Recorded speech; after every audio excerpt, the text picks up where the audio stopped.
And we're recording. Okay, good deal. Um, Here we are, and we're back for episode 12. We're finally got enough folks together where we can get through these. And I hate to make it sound like we're pushing through something like it's a burden. It's actually been a pretty fantastic little place we've been fighting for, I think, almost 3 episodes now. The Royal Crypts underneath of the city of New Gemdar. Like I say, as always, I'm Brian Kynes and the creator of the Tales of Ulran, the world. And these people are actually helping me create pages of it every day as the story writes itself with these folks and their help. To the side of me is the new guy. This is Sean. Sean lives in Hawaii, so we're all jealous. That's kind of the thing there. Below Sean is our buddy Ignatious. He is an avian cleric character. If you've been watching these, you gotta love Ron and what he does with that character. He's outstanding. Beside him and below me is Alex Porter, and she'll be playing. Who even knows tonight? Because we had a really great player, someone that really got involved with the game, named Dace O'Brien. Dace has been able to join with us over the last couple episodes. We're hoping that we can put his NPC on the shelf and blow the dust off and get him back in here at some point. But for now, he's trying to get a career started, getting things going. Godspeed to you. I hope the best for you. Okay? And hopefully we'll see you again at some point. But he has a character named Killian, which is a race of a bat hybrid type people that live in these deep chasms called the Netherworld underneath of the actual world of Ulran. And his character is working as a guide and helping us combat this menace that we have been contracted out to get to the bottom of by the king himself, King Omadon. After reviewing the video, because it's been like 2 weeks, Ron had just taken his turn and had got to the bottom of the stairway and is able to see what Killian is fighting. Alex will be calling the shots for Killian's character, trying to fill in, kind of getting her feet wet in something she's not used to stepping in here, and we're going to help her through. I'll give her options, and she will make decisions and steer this character, hopefully towards not getting us all killed here. So he had let loose this ability of his where he had made a swarm of these spiritual bats that had encompassed 2 of these skeletal warriors with their eyes glowing with that purple necrotic energy that this large phantasmal creature we have deemed the bone collector seems to have some kind of power over them. With that, as I watch the videos, I say all the damn time, I will go ahead and share screen and get this going. Let's go here, share computer sound, and go. All right, so now that we have that up, let me go ahead and get some music going here. All right, guys, is that too loud or does that sound okay to you still?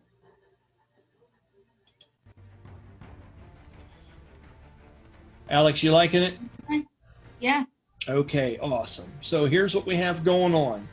Killian, which is this character here, the central figure, had ran straight up to it. This is a statue that is sitting here between 2 large depictions of hawks that are carved out of stone facing this central statue. Okay? Ignatious has communicated with the spirit of this statue in here several different times as it has tried to guide him through these portals that we keep coming into contact with around this place. They all glow purple as well. Here's an example of one. This is the one actually snapped you out of being cursed, wasn't it, Ron?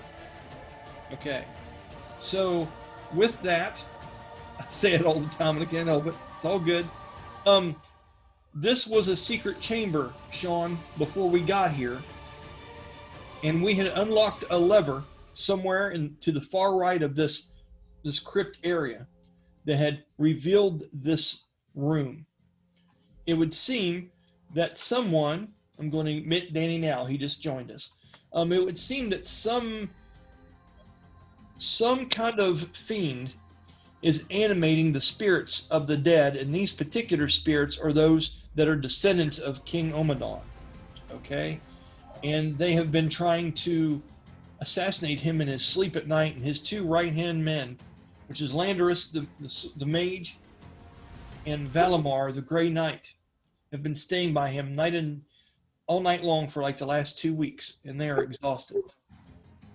We are down here to try to put an end to this and see what the cause of this awakening of his ancestors, what's causing it, how we can stop it, all those kind of fun things. Ignatious just came up to the bottom of the steps. We said this was about 15 to 20 foot long worth of steps that were going upward. Okay? And this beside you, Ron, was your spiritual weapon, was a warhammer. Okay? And you told me you kind of want it right there in the same square with you. All right?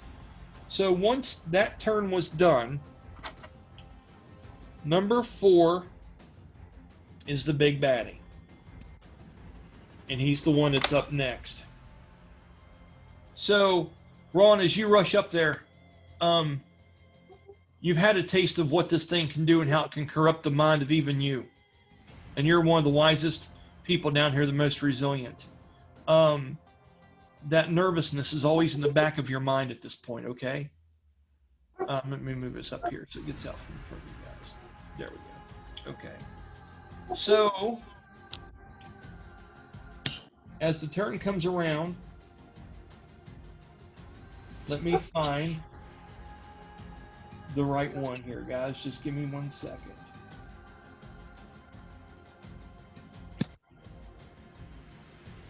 There we go. Okay.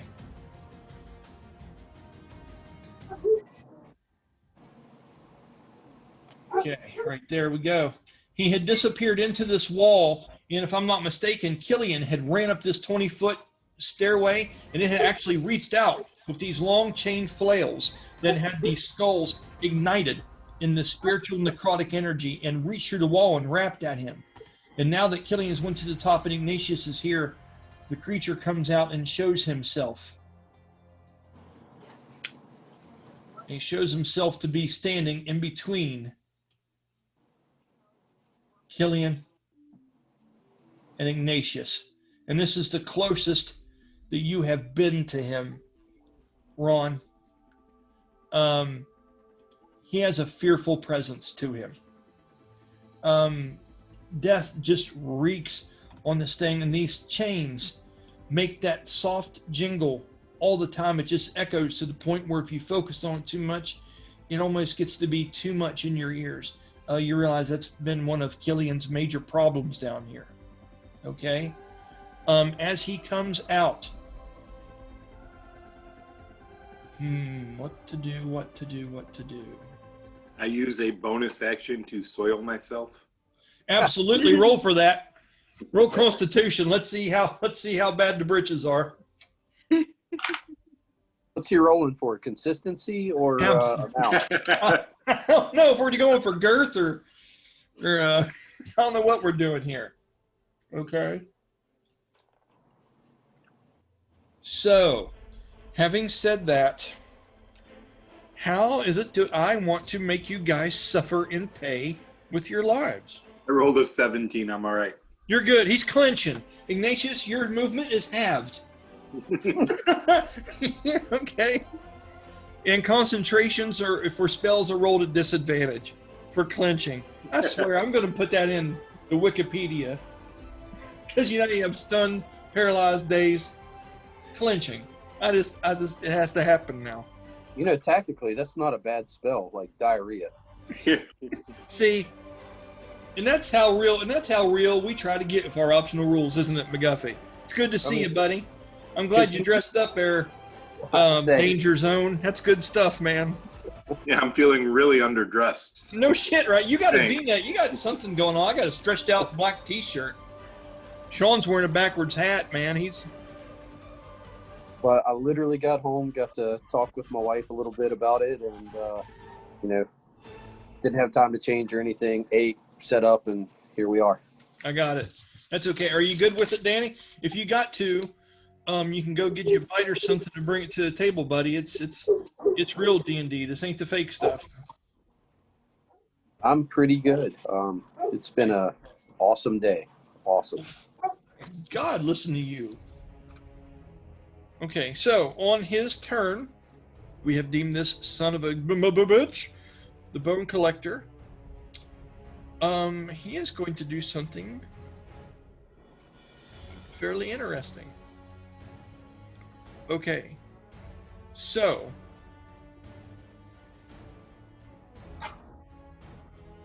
first attack is a flail attack, and he is going to attempt to grapple Ron with the flail. Okay, this is going to hit, and on a hit, I can roll an extra dice here that will possibly be able to grapple him. Ooh, not good, not good. 16. Okay, my armor class primary is 26. So Yeah, so that doesn't match up. Okay, so he missed you. Do you have anything you'd like to do as a reaction to counter, or do I continue? you continue. Okay, so he missed you with the first flail. It come flying by you. This one did not have, was not ignited in the way the other ones are, as we discussed. There was only one of those left actually ignited. Okay, he is going to try to whip at you again with the second flail. And you do have your staff in your hands. You've been using that as your spell focus. That one's a little bit better. 29. Armor class primary is a 26, but 32 to breach. So Okay, awesome. So he hit you, but he did not breach you. Okay, let me roll for that. Okay. Dun, dun, dun, dun, dun.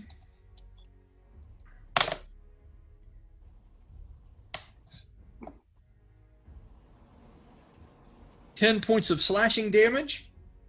Remember your damage reduction from your armor? It is 10. 10 is enough to breach you, correct? It's enough to beat the breaking point of it, right? yep. Okay, you take the leftovers, and your armor suffers 3 points of damage. Okay? Okay. Okay, with that, I need you to roll me a strength saving throw. –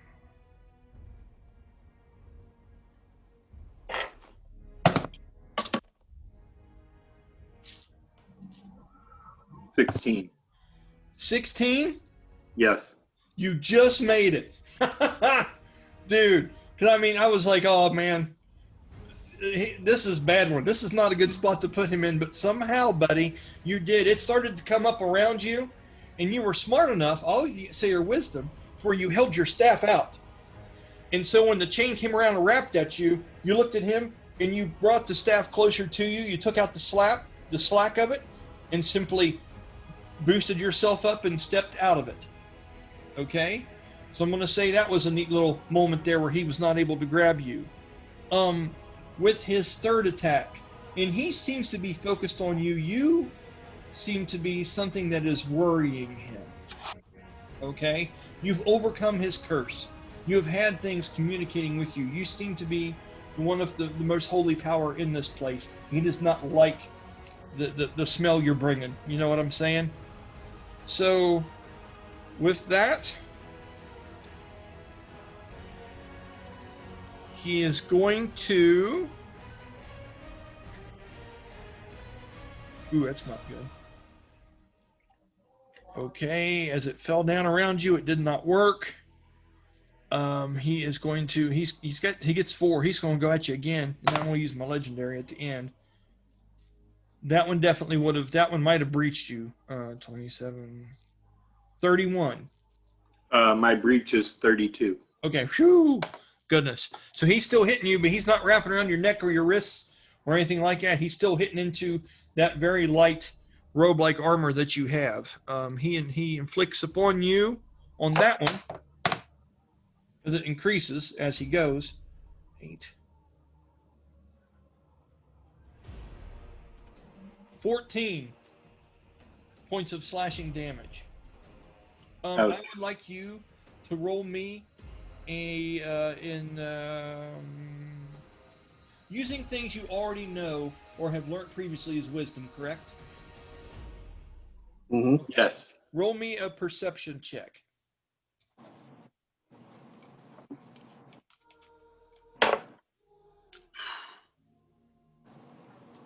11. Okay, nope, you're not sure. All right, with this one, I need you to roll me another strength saving throw. And the DC, gosh, you lucky son of a... He's got it. Go ahead. 13. You beat it. I rolled a natural 2. Huh. Damn it, man. So you beat this other one. So again, with the freaking whip, and this one had the lit head around it. So this one was getting ready to rock your world, sir. And as it comes at you, you're like, we're doing this again? But again. Okay, I got you. Hold the stuff out. And the same thing happens. For the fourth and final.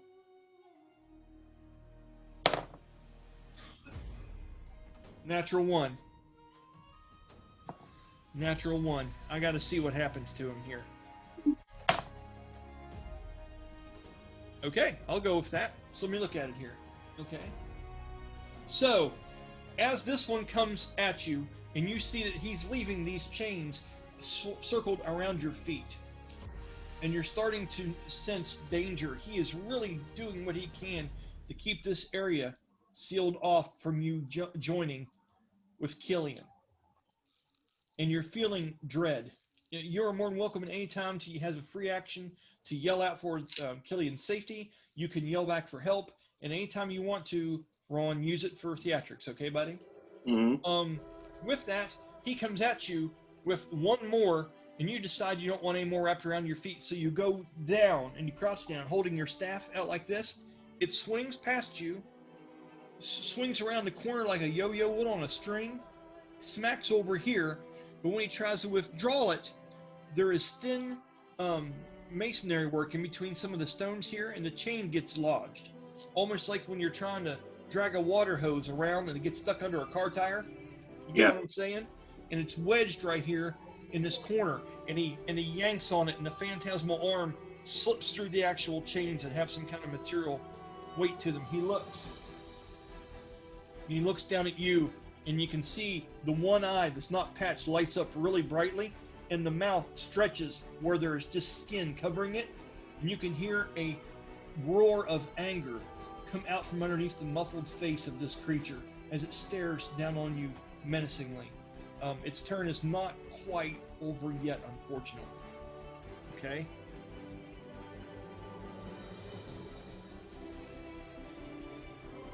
Okay. Man, you did good. Your armor class is serving you justice, buddy.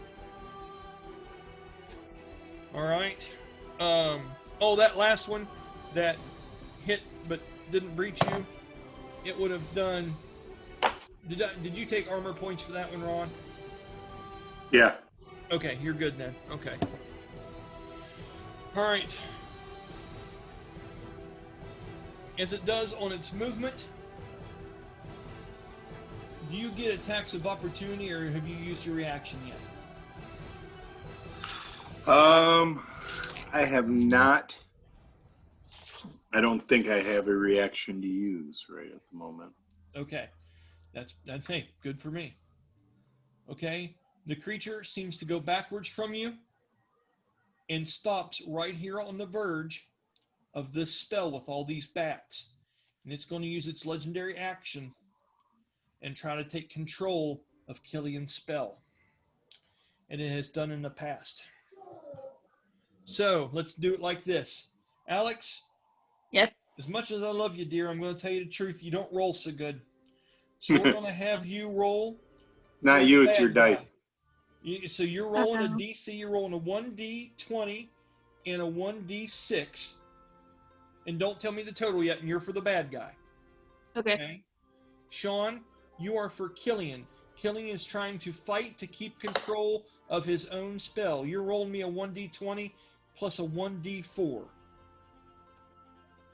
What? Okay, so what did you get, Sean?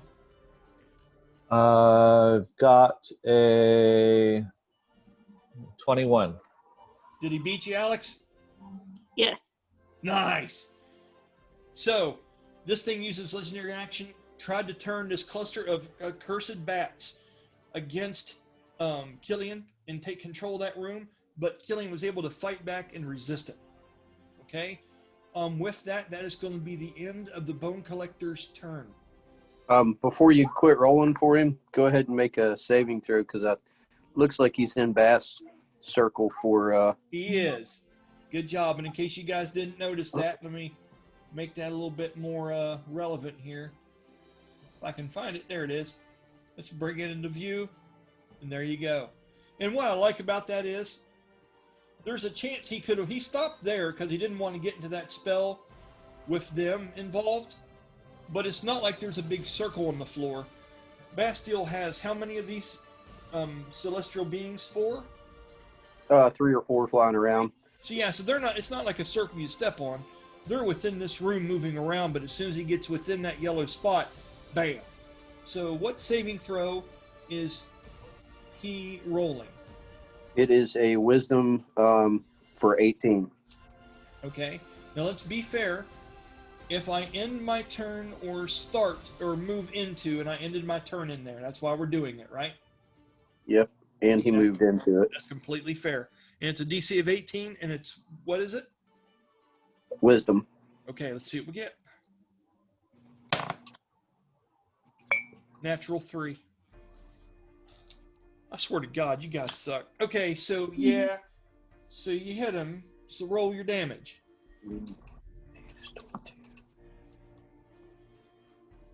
29 points of damage, radiant. How much? 29, 5d8. Shit.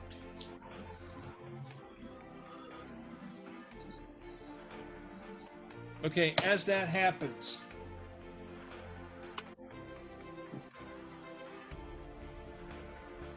okay, Bastille's in there, Killian's in there, Rainlore's here, Iggy's there. That's all 4 of us. That's everybody, correct?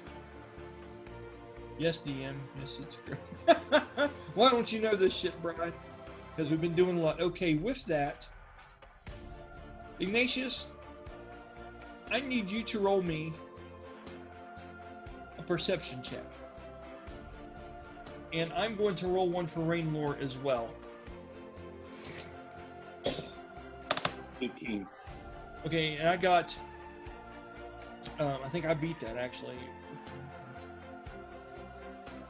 I got a 20 total.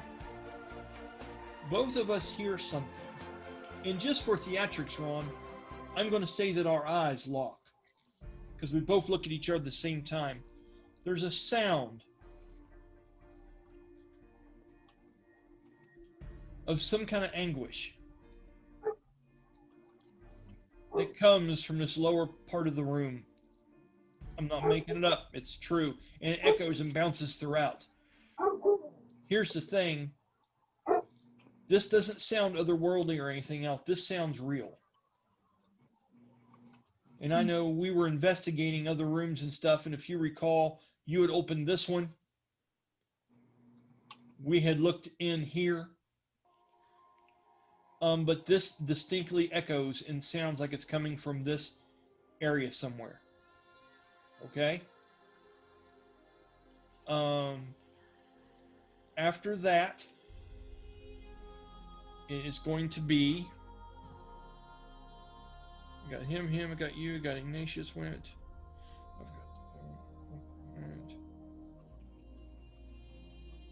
Now it's Rainlore's.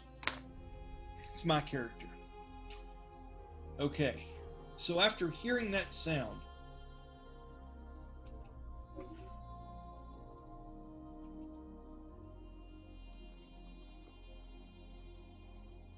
I think I know what I want to do. I think I do, I'm not sure. Alright, first thing I'm going to do is, I'm going to cast Protection from Good and Evil on Ignatius. I go to turn like I'm going to walk down to that way and start investigating. I'm going to say, hey man, we might need you on this one. Okay. So I think I have to be able to touch you to do that, don't I, Ron? Mm-hmm. Yeah, it's range touch. Okay. So I'm going to move him as soon as I can figure out where the hell he's at. A lot of people, a lot of stuff, but it's fun.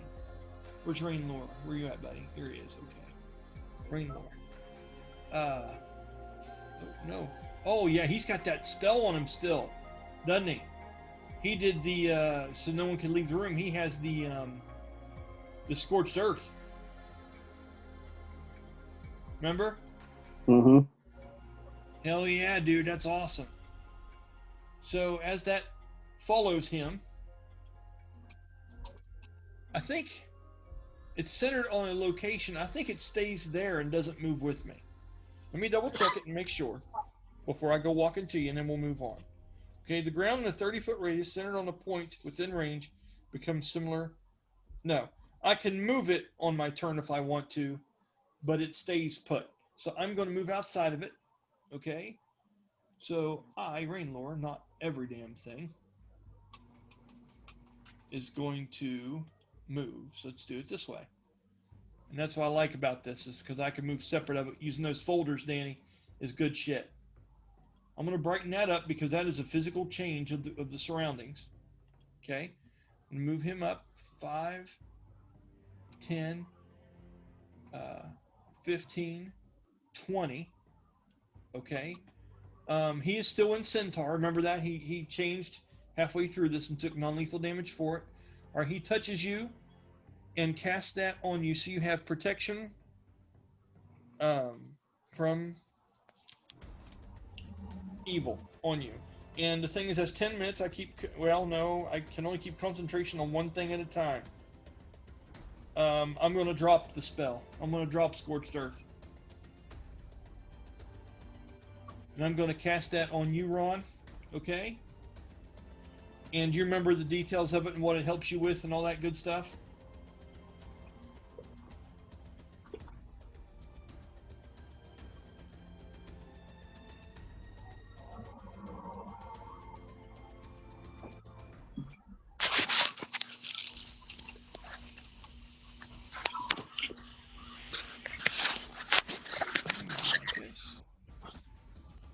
Size.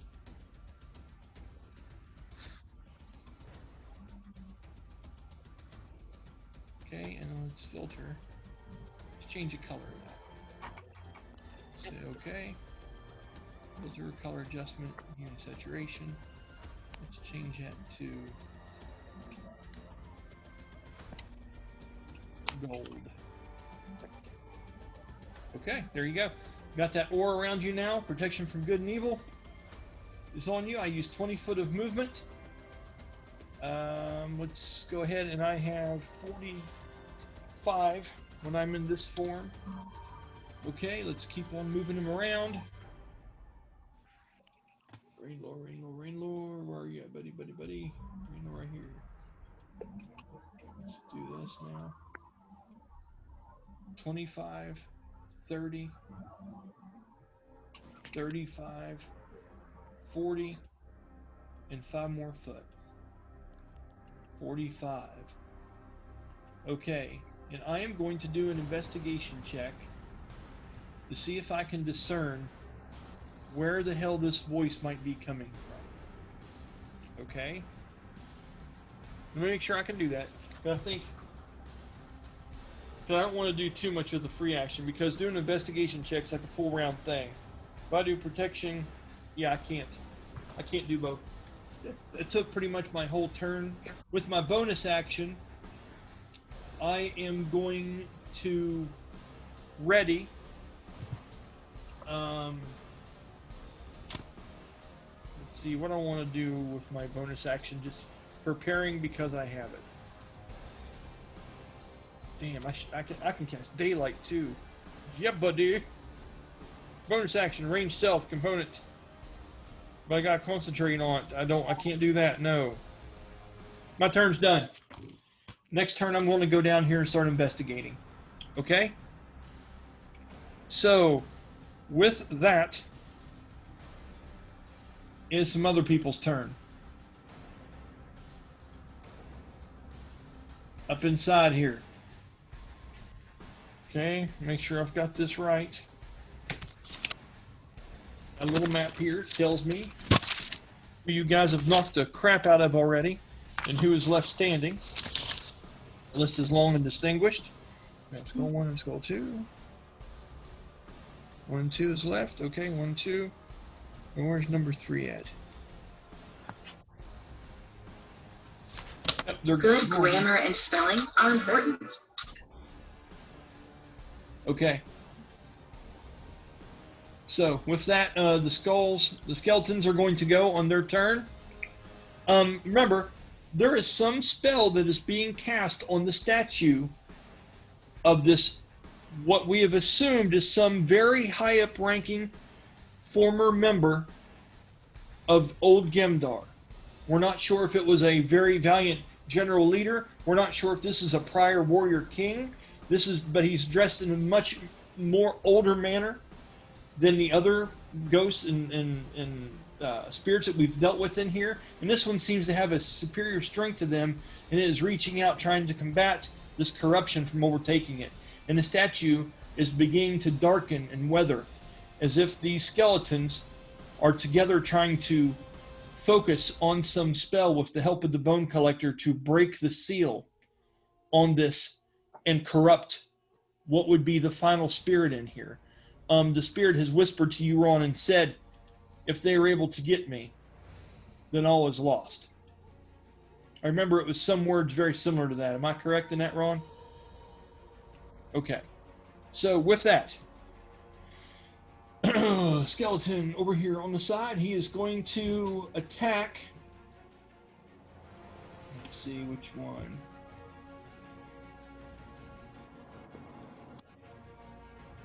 Let's see, is it you? Yep, that's him. Okay, got him. Okay, Danny, he is going to attack you.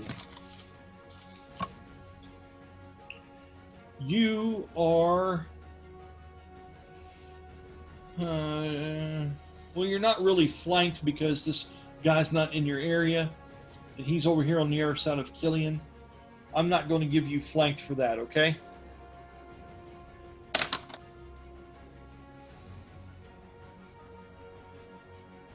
$31 to hit.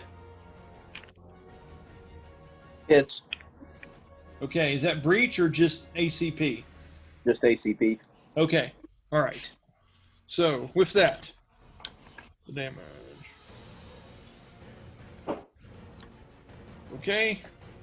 Oh, first off, when you're in this area, I need you to do me a what was it? Was it Constitution or Wisdom saving throw because they're or they release? It was a.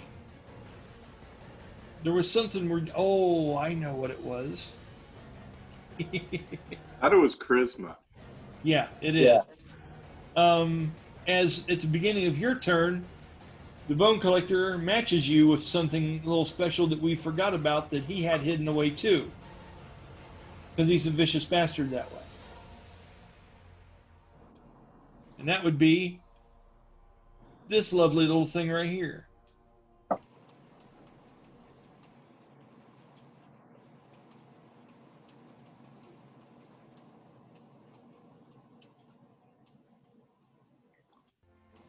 Which centered on him gets you both. Damn it. Okay, so I need you to roll a charisma saving throw, and Alex. Is that, but You're that's going at the to- start of my turn, right? Yeah, it would be. You're right. We'll wait for it. You're right. Okay, so skeleton goes, does that. We got 8, 9, 10, 11, 12, 14 points of slashing damage. And if you end up being bloodied or on death's door, everyone let me know, okay? I've already bloodied. Okay. Do you have any reactions or anything you're wanting to do with this, Danny?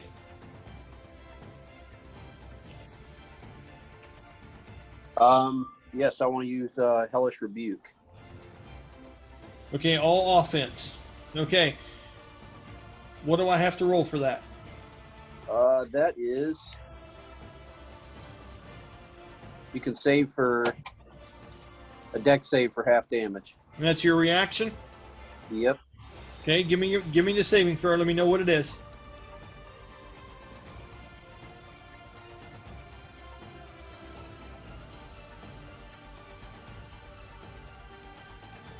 Um, 19. Okay, Sean, roll 1d20 and a 1d4 and tell me if you beat 19.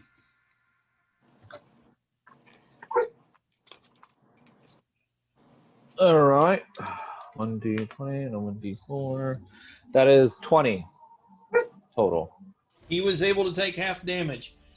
He is Alright, going so to be able to he move. I'm going to takes, step him back a little bit. He'll take 10 points of damage then. Okay. Okie dokie Dan. Which we can do. Okay. Hey, sweetie. Oh, that's fantastic. Thank you. I'm on this. Okay. All right. So we've got that. He takes 10 points of damage. That skeleton that you just hit, buddy, is looking rough. It is not looking as chipper as it once did when all this started. Okay. Parts are starting to fall off, and you see the purple light in its eyes begin to flicker a little bit, almost like a loose light bulb. Okay. So, with that, we will go ahead and do his next thing. He hit you with the 1.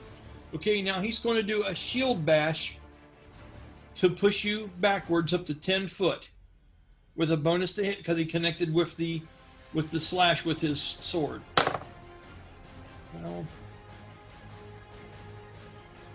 and I add the 1d4 to that. 13. 22. 22 misses. Damn. Okay. So after he comes in with the first sword strike and it hits him, that throws your weapons to the side in order to try to block and parry it. And he takes advantage of that and steps in over top of you. The mouth opens up, and you can see through the skull into the darkness on the other side. As you realize these things are simply just animated corpses of knights that don't deserve to be awoken this way. It comes at you with the shield to come at you and get you, but for some reason you're just too swift on your feet. It lunges to go through you and almost stumble steps because it doesn't find purchase against you. You're able to step to the side of it. Then misses you. With a bonus action, the creature is going to release black smoke and purple infused smoke rise out of its mouth and begin to encircle the area. I need you to roll me a Constitution saving throw, Danny.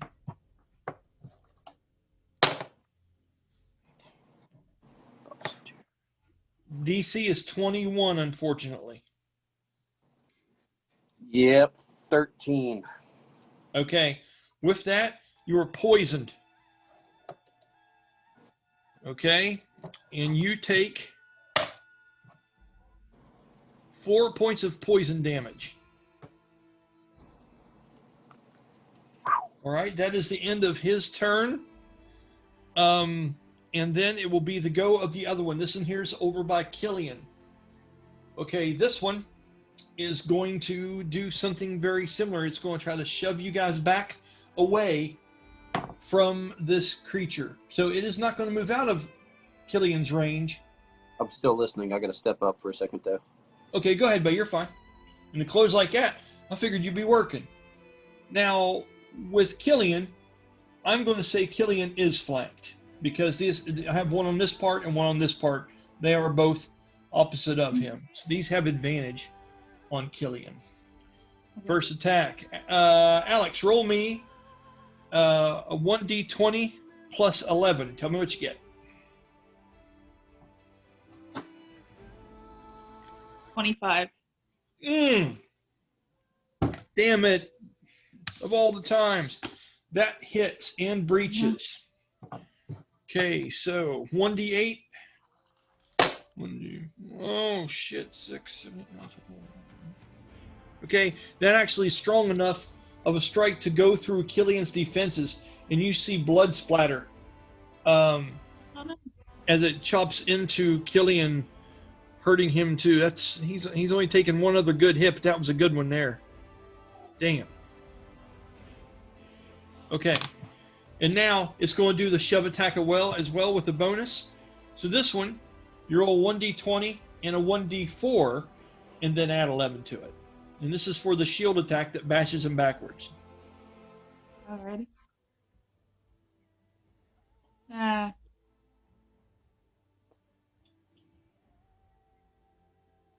31. 31? Yeah. Oh, damn. Did you roll natural 20?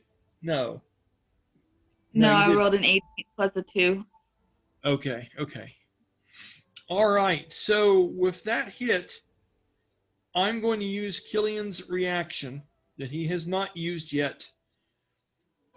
He can do a thing where he vanishes into shadows on attack that would have hit him so many times a day.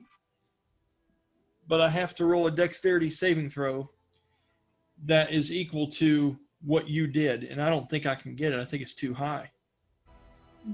Yeah, I'm going to save it because I can't. That's too high of a roll. So yeah, he's going to take that. Roll 1d8 and 1d4. And tell me what you get.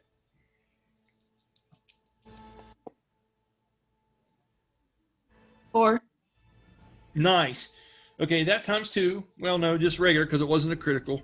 Plus his bonus is here. Ouch.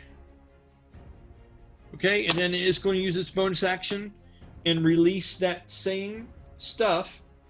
And as it does, it finds that it's not able to cast the spell like the other one did, because this one is cursed in a different way than the first one was. So if you remember correctly, we had gave these creatures disadvantage was one of the curses. And I think the other one, hey, thank you. And do you remember what the other one was? Let me see if it's written down.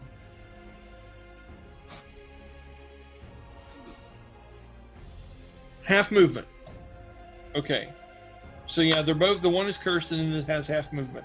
So with that one, the spell, it would have worked. It would have worked. Okay, I got to do that. So, Sean, roll me a 1d20 and a 1d4. This is a saving throw for Killian not to be stunned. Or poisoned, sorry.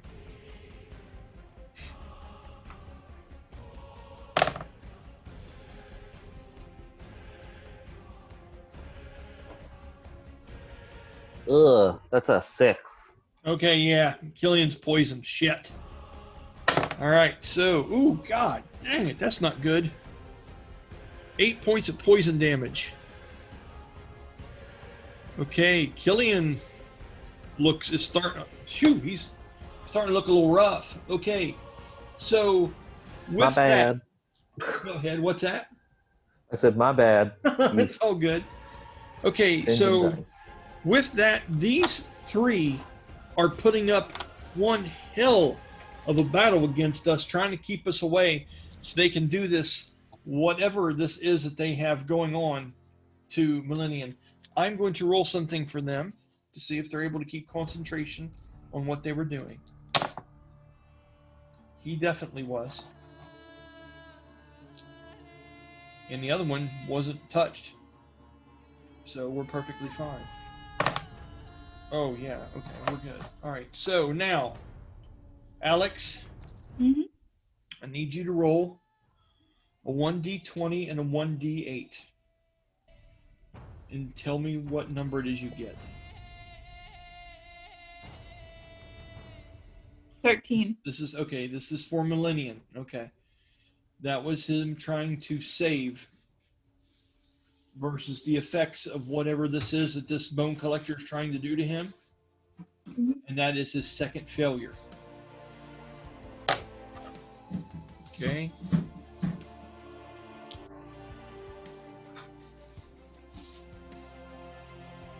The statue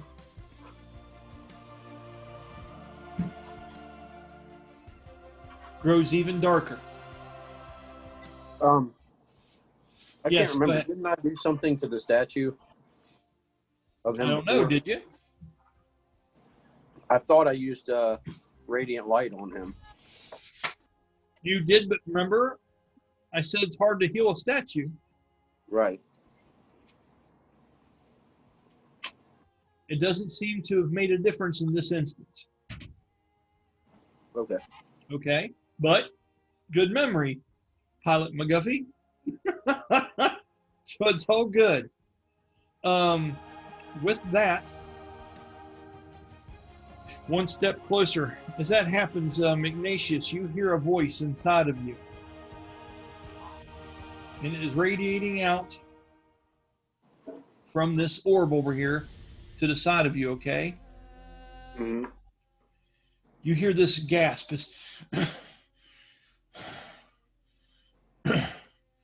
It won't be long. You must help me.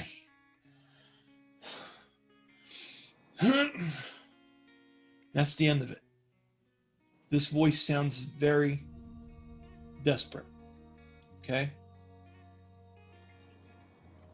With that, at the beginning of the turn, the first person to go is Bastille. Bastille, this last creature here, these skeletons have let loose this cloud, which you were able to hold your breath for just a minute and overcome, but now you're in this chill touch aura. I need you to do me a charisma saving throw. 21. Okay. Sean, once you roll me a 1d20 and a 1d8.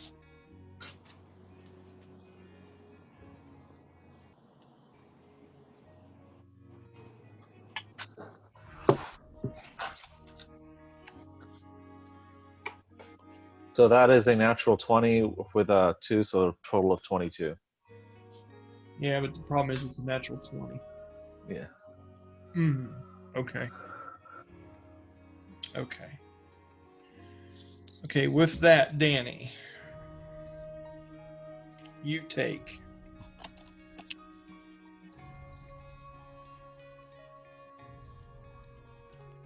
oh shit.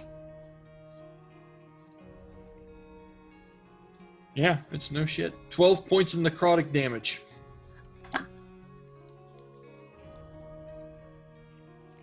Is that considered elemental at all? For what purposes? Talk to me. The armor he's wearing, I can subtract an armor point and take 1d8 of damage with that avian armor for reduction against elemental damage. Tell you what I'll do. I'll give you a chance. Okay? I'm going to roll it because it's not a typical element. I'm going to give you a 1 through 5 it is on a d20. I'm going to give you a 25% chance that is, okay? Because I'm used to fire, ice, or lightning, things of that nature. 1 through 5. I rolled a 5. So yeah, it is. Lucky son of a bitch.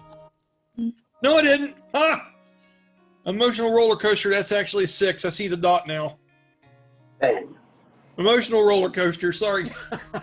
It looked like a 5 in the light, but it's got a dot in the bottom of it. So, with that, the chill touch has had its effect on you. And at this point, the curse that it bestows will be decided by a 1d4. Okay? Things seem to have started to escalate a little bit. Let's see. Just a minute, I'm writing down some notes. Okay. Okay. And let's say, okay. So I have a 1, 2, 3, 4 here that have 4 different things written down on them. Sean, roll me 1d4 and tell me Danny's fate. 2. Slow. Your movement is halved. You will only be able to get 1 attack per round, but you will not be able to take reactions or bonus actions on your turn. you are slowed by the effects of this aura. Okay, and it is now the rest of it is your turn now. That changes things. Yes, it does. Can everyone see what's going on here okay, or should I remove some of the clutter? There are multiple spells going on here. Danny has his, was it Sacred Guardians? What's it called again? Yeah. Yeah. And then these bats, that's coming from Killian. He's doing that thing. The Chill Touch R's coming from the Bone Collector. That's got a lot of shit going on, okay? Danny, you got all kinds of shit dancing all around you, buddy. What is it that you're doing?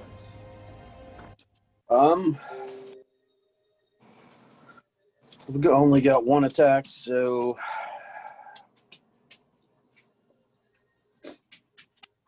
I'm going to use Guiding Bolt with a natural 19. Really? Okay, just a minute here. Just 1 second, guys. And I will redo this here in just one moment. Let's go ahead and do this. That one that looked a little worse for wear that I just hit with. Okay, Guiding Bolt. Which one did you target with this, Danny? The one I used the other thing on. And Over as here. I cast it, I'm stepping to the left 5 feet because that's the only place I can go. Okay, so I'm going to say that it does not get an attack of opportunity because you're staying within range of the creature. Okay, so I'm going to move you to the left 1 space. Okay. You're just kind of circling away. Okay, and you're over here now. All right, and then you're going to cast Guiding Bolt at what level? Level 2. I think that's, make sure, I think. It's usually you have to cast it at the highest level you can cast, right? Because you're a warlock. Right, and right now that's level 2 because I don't level up quickly. Okay, so go ahead and you rolled a natural 19 plus your ranged spell attack, which is a total of what? 4, 7. Proficiency bonus, plus charisma bonus, plus anything you have skill-wise. 7, 9. So 19 and 9 is 28. That hits and breaches, and roll me some damage for that. Natural 19 is damage and a half on your dice rolls. 6. While he's doing that, Sean, we did a really neat thing with this one here where there's a darkness around this place that we had to unfold. And as we moved through it and these guys took out the darkness, we erase it like this so they can see where they're actually going. It's been a pretty cool thing. 28 points of, I guess, light or radiant damage. 28? Yep. This creature was in really bad shape. How do you want to do this, Danny? Paint me a picture. As Bast takes that hit, he kind of grunts, and then steps to the side. As he does, he throws his hand up, a light coming out of it. And as you know, like as he casts, he draws the runes with his fingers more so than, Yes, and he then does. says his patron's name. Okay. So as you do that, and who's your patron again? Raytheon. Well done. Okay. So as you yell out Raytheon, and you're able to go through this creature, you're up close and personal with it.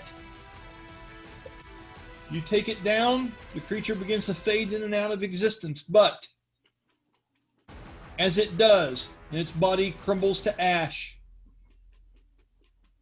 and it falls right there in that particular spot, you see the skull fall in the middle of an ash pile, and a radius of that black and purple smoke puffs up in that spot, and it is large enough to where it is going to be on top of Killian and Bast both at the same time.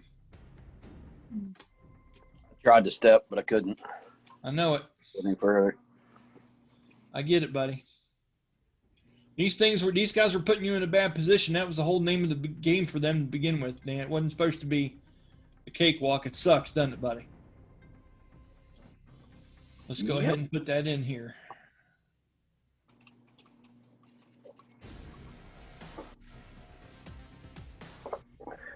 Okay.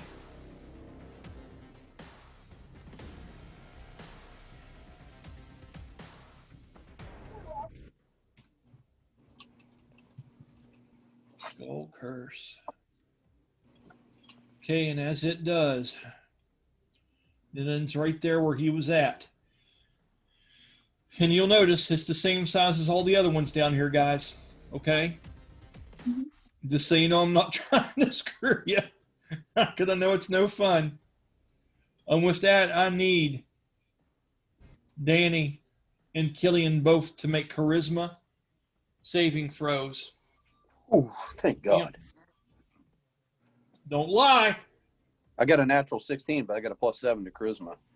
It's a 23 for you. Okay.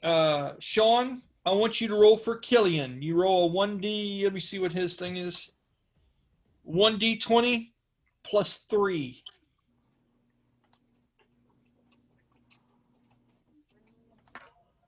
Natural 20, so 23. 23. That is baller. Okay, Ron.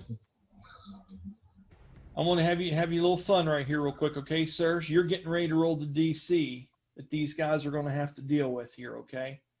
Now, unfortunately, this is a 1D20, and this is a 1D8. So you need to roll both those numbers. Let's see if you beat them or if they beat you.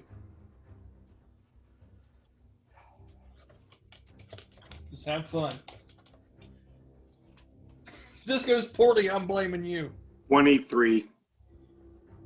Oh, shit. Okay, so Killian passed because he met it. You had a 23. Danny, what is it you got again? 23, 16 +7. Dude, that's epic. So, with that, I've never seen anything like that happen before. Have you, Ron? Mm.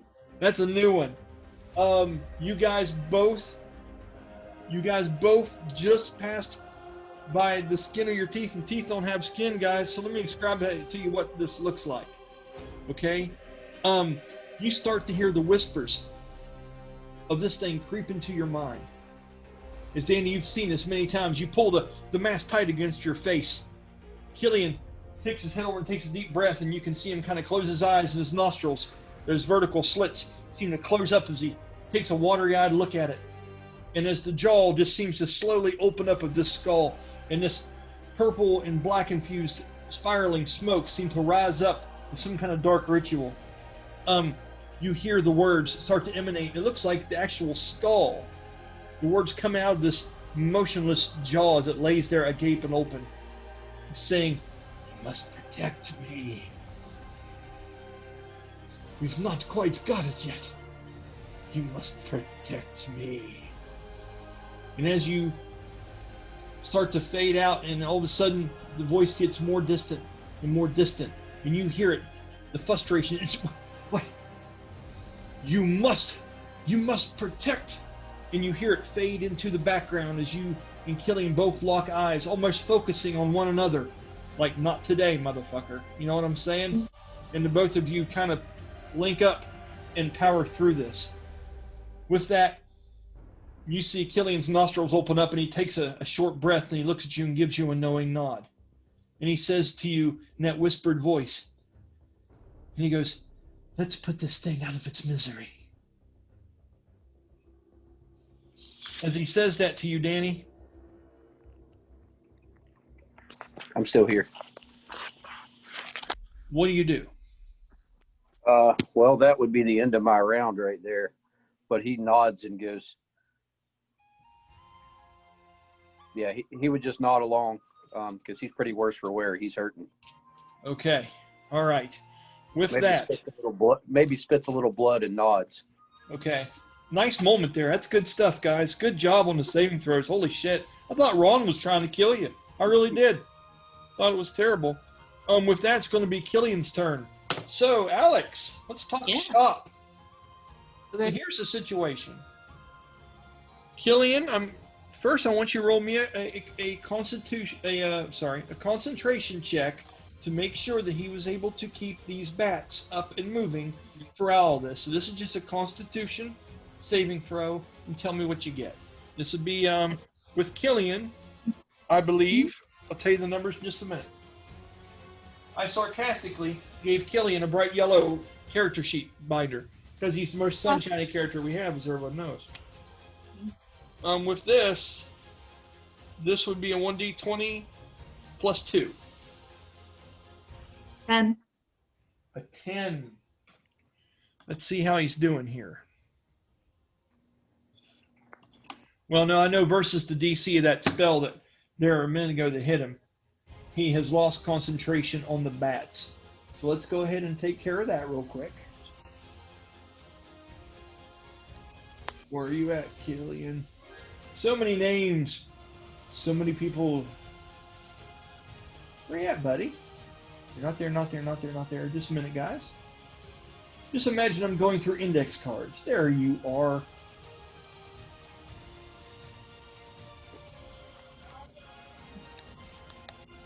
That's just him. I need that effect going. Don't click, still touch area. Oh, I wonder where I put it. Just a minute. I'll find it, guys. Just give me a minute. That's not it. That's not it. Not it. Not it. Not it. Not it. Not it. Not it. We'll get there. Oh, that skull's curse. When it was defeated by both of you, I'm going to say that that actual thing faded out and it is no longer even there, guys, okay? By both of you rolling such high saving throws, it would have dropped out of the air, and it's no longer an issue for either one of you.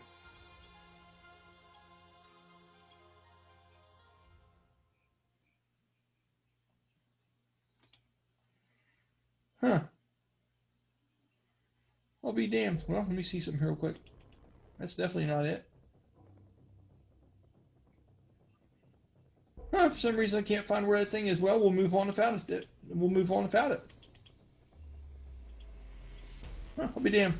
Okay. So anyway, we have to imagine for now the bats are going. Sorry, everybody watching. Technical difficulties. Have no idea how to get them off there now. Oh, I bet I know what it is. I think I know what it is.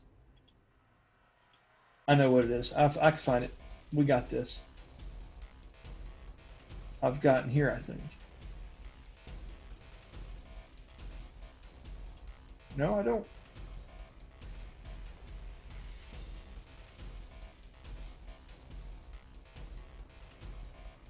I've got it somewhere. Anyway, on Killian's turn, here's some things you can do. Okay, Alex? Mm-hmm. So you can make melee attacks against this other skull, and you have the ability to use your bonus action to bestow curse ability on your falcatus, which are your 2 swords, once per turn. Okay, you can shadow step. So you can step in somewhere that you want to, and if you have surprise on someone on your first attack against them, you get to add your wisdom modifier to your attack. It gives it a very powerful touch. Okay. You also know that you're getting trapped in here, and these things are hurting this statue and helping the bone collector keep some kind of cursed spell raising on this thing. It's very problematic right now. Okay, so you've got that issue to deal with. You could deal with that and take this sucker right here on toe-to-toe. You also have steadfast assault with Killian. So if you weren't going to move and you were just going to stand your ground right there and do this, you could cut him, use all your attacks, plus all that, and then use your bonus action to shadow step away and out of this. Okay? The problem being is that earlier you saw people try to teleport and go through this area around this bone collector. You can't teleport through it. Ah. So it's kind of got you stuck in this situation. Okay? So jumping through is not going to work. You would have to jump backward somewhere, or maybe look for another chamber or another way around through here. I mean, but you don't see anything evident to you. Okay? Okay. With that, do you have any ideas as to what you might want to do here? You also have some spells. Let me tell you what some of those are real quick. Okay. For the duration, no sound can be created. You have silence. So that might be something awesome. If you were able to cast silence in this area, then whatever this chant would be that they're trying to do to hurt this soul that's inside the statue and defeat it, maybe if it's verbal and you've heard them murmuring words, which we have this whole time, that would probably put a stop to it. Because the statue is a stationary thing. You also have cure wounds, so you could cure Danny. That is a full action to do either one of those things. You have ensnaring strike, which is just a bonus action. So you've already defeated the chill touch area. You're not affected by it. We already did that for you and Danny together. Sunk up shit and everything's fine, so nothing hurts you with that for the rest of this turn. You might be able to hit him and ensnare him where he's not able to move any further, if you think that would be useful. Or you could just disguise yourself and make you look like somebody else for no reason at all. with disguise self. That's the one I'd pick, absolutely. So with those options, what are you thinking about doing this turn? I'd like to cast silence. Okay, what would you like to focus the silence on?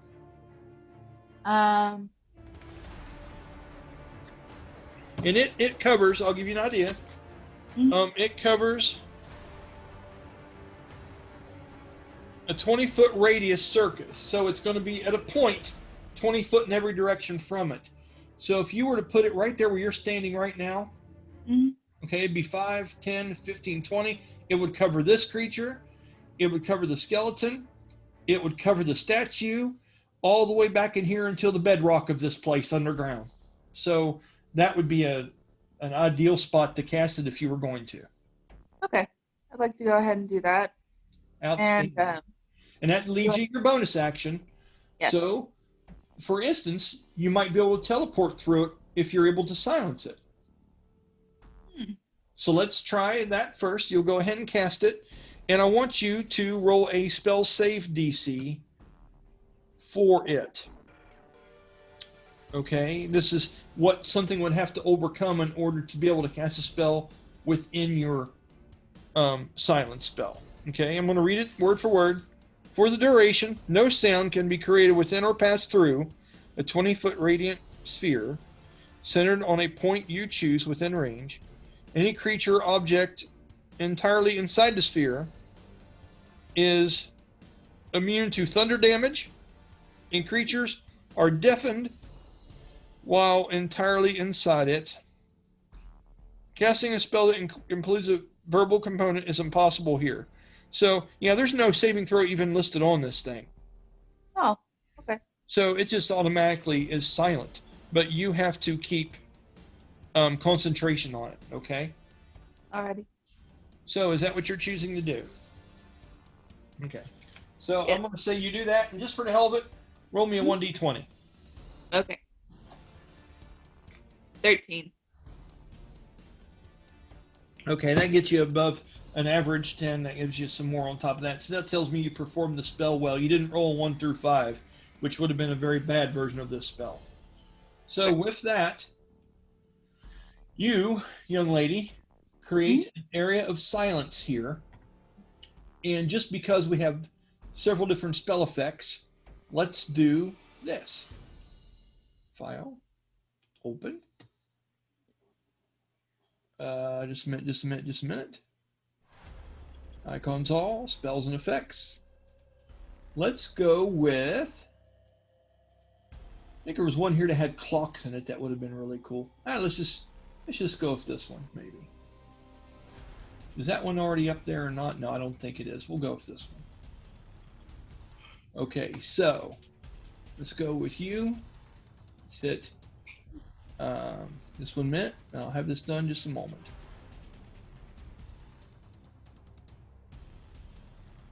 Okay, all similar colored areas. Pick black. Let's reverse. Edit. Copy. Edit. Paste. There we are. Okay, where did it put it?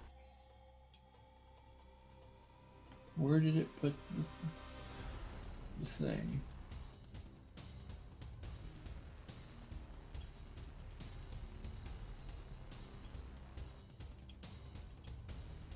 Huh, wonder where it put it.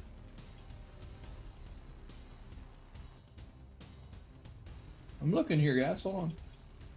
Just a minute. Talk amongst yourselves. Danny, Killian, have a conversation while I figure out where this thing went in here, please. There it is. Got it. Okay. Good talk, guys. Good job, guys. Good talk. Okay. That's secret. Okay. That's Millennium. Layer 7. That's you right there. Okay. I'm going to put silence. Okay. Now let's change that down just a little bit. Let's change the side of it. Okay, this sucker's big now. Let's resize. Okay, here we go. So it's, gosh, it's big. You're going to eat this room up with this damn spell, Killian. So you got 5, 10, 15, 20 on that side. 5, 10, 15, 20 on that side. 5, 10, 15, 20 that way. And 20 that way. That spell is boss, ma'am. Okay, so that is in the secret chamber that you were in, and it is taken over business and everything inside of that. Now, the chanting has stopped. Okay, after you cast this, I'm going to fade it out so we don't have too much clutter.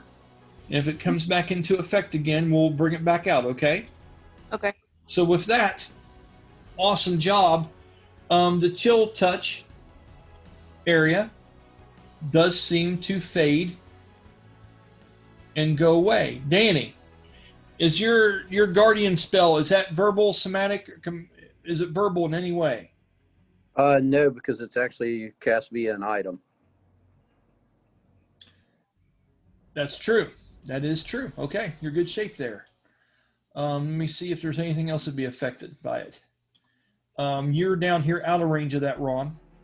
So that spell that was cast on you is still good. And Rainlore is uttering those words to keep that on you. Now, I ask, he's still conducting the spell from away. So if you walk into the silence, the spell's still on because the caster is not affected, correct? Yes. I like it. I like it a lot. Okay, so that's a good turn. Now you have your bonus action. Killian, you can shadow step up to 60 foot away to any shadow you want to. And you can see that this chill touch has been taken down. You have the ability to see in all kinds of stuff, and you can see that that thing has faded away and is gone. Where is it you're wanting to move, or do you even want to move?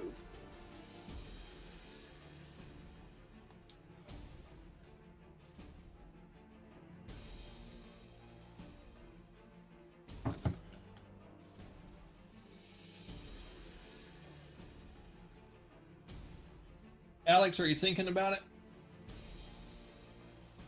About Oh, I'm sorry. She didn't realize. Okay. I probably didn't make that clear. I'm sorry. Since you used that and the silent spell worked, yes. now you have a bonus action that you can Oh. use your shadow step. And if you go up to 60 foot away, do you want to leave out of here, or do you want to stay in here and keep protecting this, or just what is your plan here? I want to stay in there and use my bonus action to do I have a bonus healing action? Or is that a Is there okay. any, I don't know if your healing spell is a bonus action or not. Let's find out. Which one is it?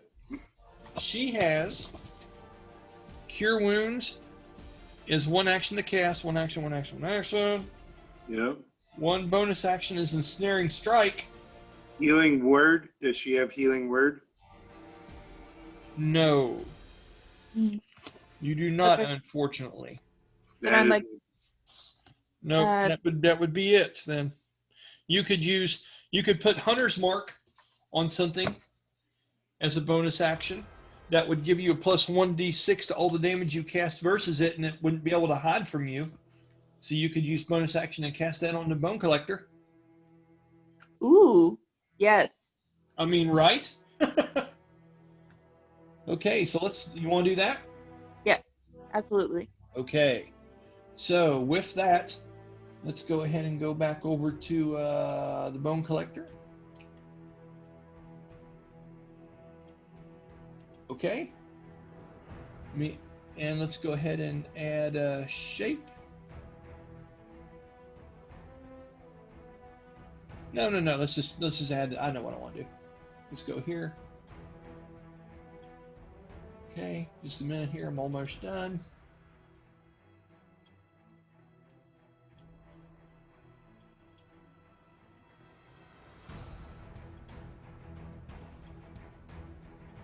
What is that? That's the one I just created. Okay. So with that, we got marker. And let's make that red. Yeah, I think that'd be a good color for that red. Okay. So now let's go ahead and use our marker tool.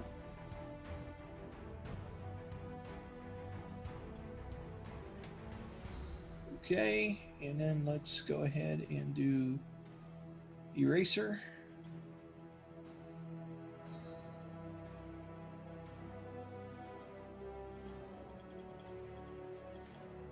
Nice.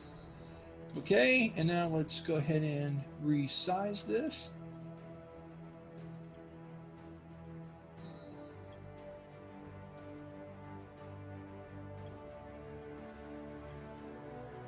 You're targeted, sir.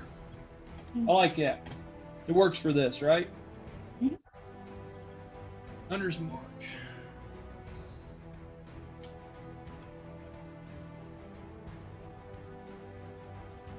Okay, so this creature now is marked with Hunter's Mark. All right? Alrighty. And that gives you, if it turns invisible or tries to run, things like that, you get a sense of where it is because of your background. And you also have a plus 1d6 to all the damage that you cause on this creature. It's good news. It's very good news. Okay, with that, that is the end of your turn, correct? You can use a little bit of movement if you want, but you're pretty much standing kind of where you want it to be. Does that work? Yeah, that works. Okay, finally, Ignatious, my friend, you are seeing all kinds of crazy shit going on up here. You saw the chill touch go down. You see this thing being targeted with Hunter's Mark. This thing tried to attack you earlier with no success. It tried to take over Killian's spell. No success. You guys have been doing something to it is working. And now you feel like things are in your favor. You heard a voice that Rainlore is searching for to the southern part of this room somewhere. You have your spiritual weapon right beside you. Buddy, what are you doing? Well, I think I am actually going to attack. I'm going to cast Sacred Flame on the Bone Collector. Nice. Okay. Go ahead and roll me a ranged spell attack. Actually, this is a save versus Dex for half damage. Oh, really? Okay. Okay, and just roll me a DC for that. Which is, it's your wisdom plus all that shit, so it's going to be good, sir. Yes. The DC on that is 22.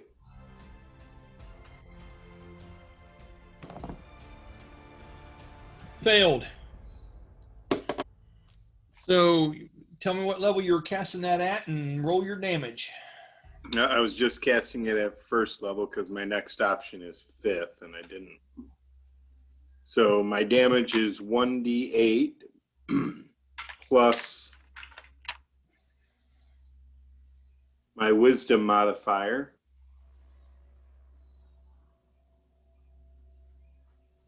So let me see.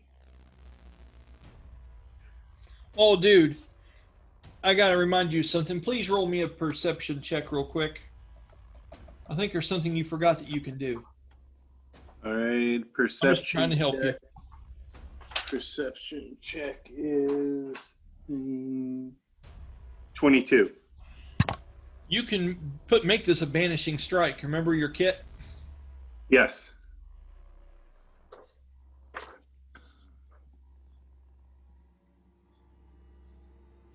Yeah, I'm gonna do that. Did you forget that you could do that? Yes, I did. Sorry, babe. I'm not trying to game for you. I know there's a lot on your plate trying to learn all this. I just want to remind you of that because you loved it when we wrote it. Yeah. For some reason, I thought in my head that had to be on a weapon attack, but you're right. It is written as a spell or weapon. Yes, it is. attack. And it adds damage to it too, doesn't it? Yeah, 1d8 radiant damage. Awesome. So I'm gonna go with that. So damage portion is going to be 2d8 plus my wisdom modifier. 7, 9. My wisdom modifier is 5, so that's 14 points of radiant damage. Okay. When you do that, Ron, Yes. what is it? And what was your DC for that spell earlier for it not to miss it? It was 22 or 23. All right. Sean, you roll 1d20 and 1d6 and tell me what you get. And if this thing fails, it is under the effects of the banish spell for as long as he can keep concentration on it. And there's more good news, Ron, for you doing that. And I'll tell you as soon as he rolls your saving throw. That is an 8. He failed miserably. Okay?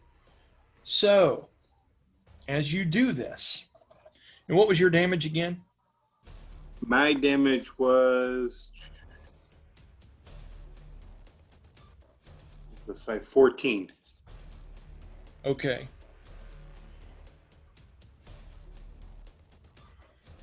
That had more of an impact on it than 14. And you feel that your holy light and stuff is directly affecting this creature when you're casting that. Okay? When you cast that, walk me through it. Tell me what it looks like when you're doing this and you're adding the banish to what you're doing. Because these folks have only seen you be interesting in things. They've never seen the badass side of Ignatious pop out and do what he needs to protect his friends. So walk me through it, buddy. So as I'm casting the sacred flame spell, as the spell ignites, it'd be a lot brighter and like a white flame, and much larger than the normal sacred flame for the banishment, and All right, awesome. kind of engulfs him in the flame. That is awesome, buddy. Thank you. Okay, as that happens, okay, it works, and you are able to banish this creature. Now, under the rules of the banish spell, he is banished for how long, Ron? Let me pull that up.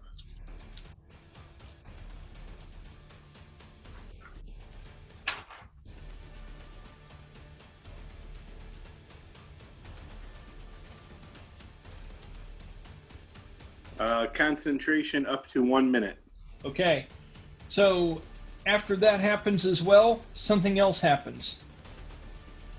As this thing fades out of view, and I'm getting ready to do that in just a moment,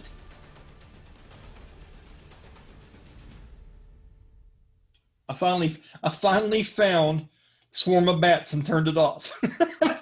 Okay, so little delay on our spells here, Sean. Don't give me too much shit, okay? But we got that down. Okay.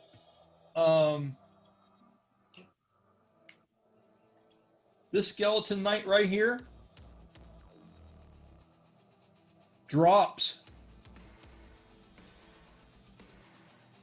When you cast that spell on him and damaged him in that way and banished him, that skeleton drops, and you see that same kind of radiant energy that you blast the bone collector with seem to pass on to these skeletons, as if they're linked somehow to those chains. And when that happens, just for that last moment, because you rolled such a decent perception check earlier, you see the purple eyes fade on that last skull onto his flail.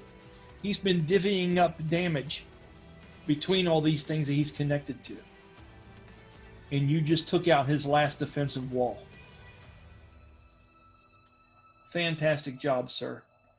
As that skeleton falls, it was not due to someone killing it in melee. It happened because of the spell effect. And now that you're on another plane right now and you're not there, nothing happens. The ashes fall, the skeleton breaks into a whole bunch of pieces, you guys, and the skull head lays there dormantly to the side, turned sideways with the jaw disconnected. It didn't have the same effect as the other one did earlier. I want to find him real quick and fade him out. Sorry it's taking me a minute here, guys. Things happen. There's a lot going on here. So, I'm Skull Curse. No, no, no. We don't want that. We have that. No. Is it under Rainlore stuff? It is not. Iggy, is it under you? No. Bast? Is he under you for some reason? Yep, he is. Okay, well, no, he wasn't. Yeah, he's right. Okay. No? Yeah, he was. He was underneath you. There it is. Got it. Okay. So with that, he fades out of existence. And you guys see Ignatious focusing hard, holding onto his staff and trying everything he can to desperately keep this thing at bay. Talk to him, Ron. Tell him what you're going through. I can't hold it for long. We need to find what he was looking for and protect it. Okay. As he yells that up through here,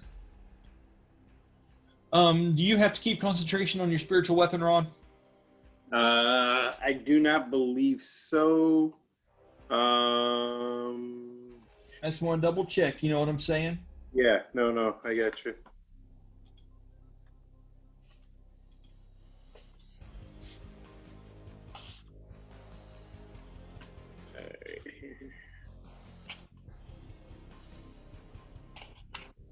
I mean, between the silence and you doing that with the banishing thing on it, Ron, and that all working, this is turning around. This is looking really good, really quick, guys.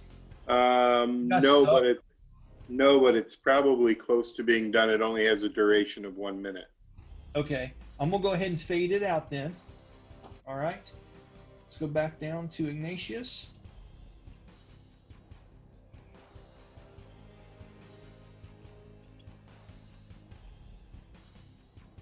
Oh, come on, stop. Okay. Just a minute. Where are you at, buddy? There you are. Spiritual weapon. Fades out of sight. I will keep it in your folder in case you decide to have it come back. Okay, buddy? Yep. Okay, you are there stationary, holding this thing at bay. So you've said that to these two. When he says that, Danny, what is your reaction to that? Iggy has made this thing go bye-bye. And when he did, that skeleton was up there fighting with Killian that you guys have had trouble with, fell apart as if some bond to it had been broken. He just pulled something off major. What are you doing? The first thing he's doing is he starts walking toward the statue as he sucks down a healing potion. Okay, go ahead and then tell me what you roll. And 8.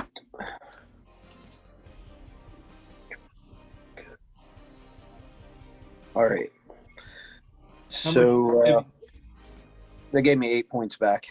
Okay. All right. As you drag yourself over there to him, do you walk over here, or are you just yelling from where you're at? You heard his words echo up through this 20-foot long stairway up into the room above, telling you guys, he's holding this thing. You heard the information he shared with you. You slam back the healing potion as soon as you have a chance to take a breath. Now the immediate threat in this room is over. The next person up in the rotation is Rainlore, but I want to get your guys' reaction to what's going on inside here. He's looking at the statue, trying to figure out what he can do to help it, since they were focused on the statue. Is this, does it look like a crypt of this guy, or is it just a statue of him? Roll an investigation check. Investigation. 20. Really? Yeah. +8. Okay. Do me a favor. As you start looking up at this statue, and that's a really good roll. But Alex, what is Killian doing in this situation now? That the curse is gone, the skeleton dropped, and you heard those words that Ignatious yelled up towards you. What is your reaction? You see Bastille seemed to automatically drinks that potion down where he was hurt pretty bad. You were not quite bloodied, but you've been hurt pretty bad too. But you also see that he is automatically looking at this darkened statue. It seems to be in some kind of weakened state. What is your mindset? What would you like to try to accomplish here?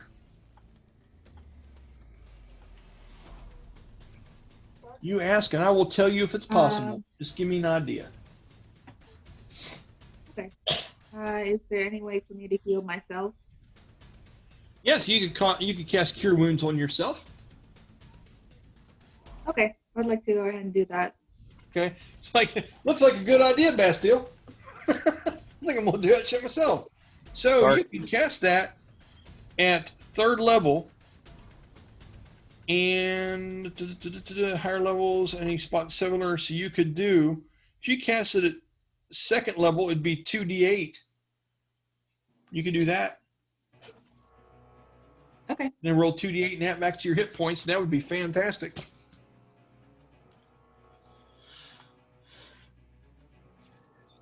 Five and an 8. Good job. 13. Good job. Okay. That takes you back under less than a quarter of your hit points gone. That's good. Makes a big difference. Ears perk right up. Good stuff. Okay. So with that investigation, you can see, and you rolled it, you got a natural certain number plus all that gave you 20. You start thinking about the other statues on the other side.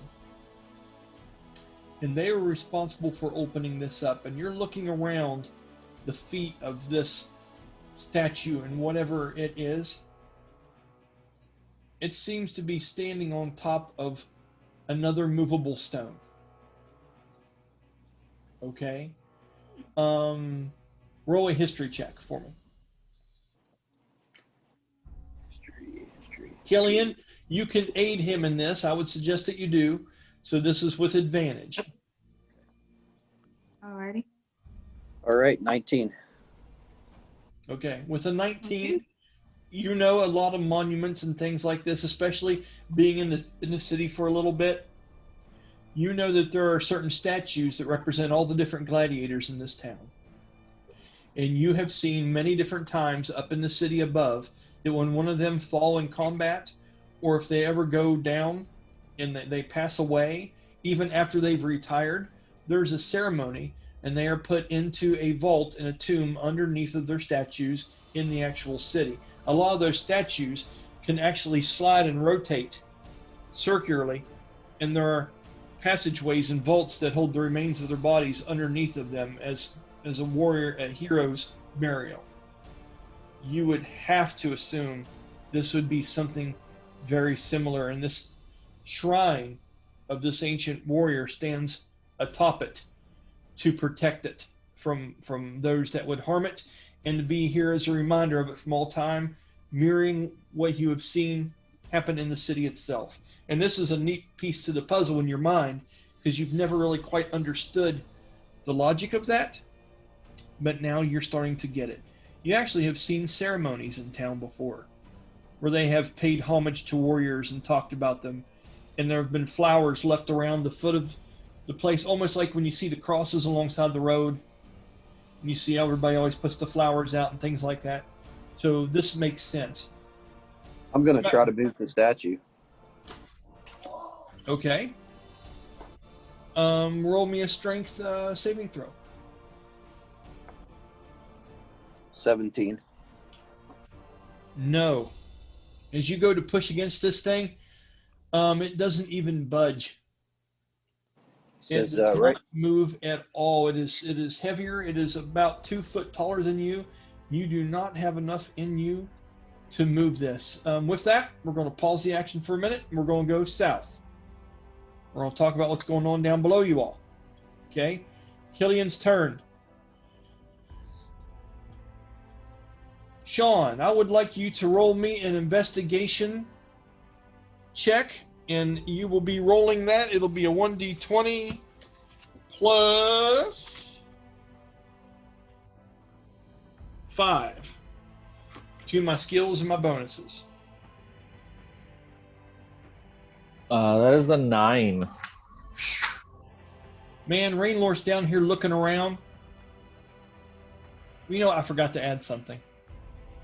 I forgot to do something. I may have you roll that for advantage in just a minute. Honestly, I know it sounds like I'm kissing my own character's butt, but I forgot something, everyone. When that happened, and this creature was banished, okay? Oh my gosh, I never thought about that.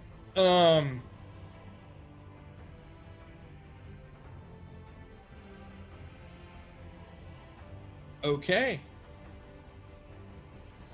So if that happens, okay, that's awesome. Instead, Alex, I want you to roll me a Constitution saving throw, just a 1d20, minus 2, 1d20 minus 2. Got a natural 20. Okay. So that dictates what's going to happen next. This will make sense later, I promise everyone. As Rainlore's looking around to the southern part of this room, he seems at a loss. He's kind of looking around. You can hear the hooves go this way, then that way as he walks back and forth, trying to figure out where this sound is coming from.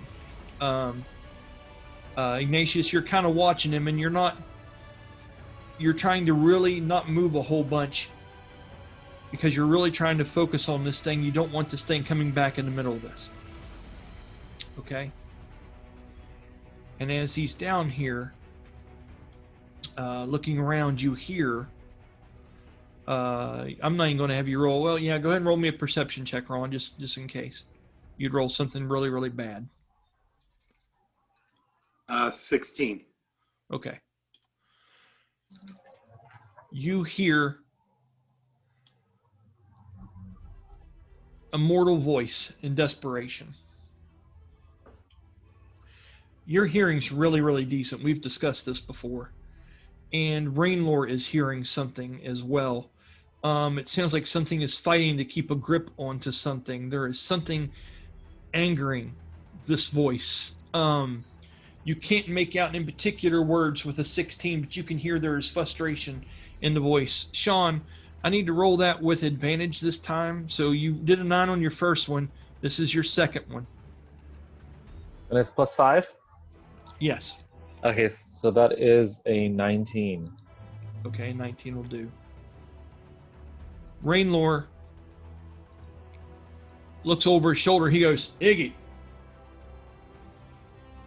there's something back here. You hear that? Yeah, I hear it.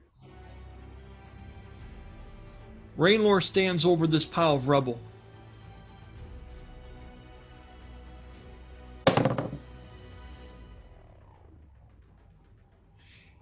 and cast a daylight spell through one of the holes and through the distance of it. As he does, the light travels through the small crevices and cracks, almost like he's trying to rescue some refugee on the other side that is falling through like a building collapsing. And as it does, something comes into view. He says, "There's something back here." He says, "How much longer you got, Iggy?" Not long. You've got maybe another 5 minutes. 5 minutes? It's only a 1 minute duration. Banishment I thought was 10. Is it 10? Hold on. Check it out, tell me. Banishment, concentration up to 1 minute. Okay. I'd say, I'm trying to decide how long we've been doing this. No, it's time's almost up, dude. Yeah, that's what I was about to say. It's almost up. 6, 12, 18, 24, 30. You've got almost no time. So you tell him, roll a charisma check to see what kind of urgency you have when you're telling him this.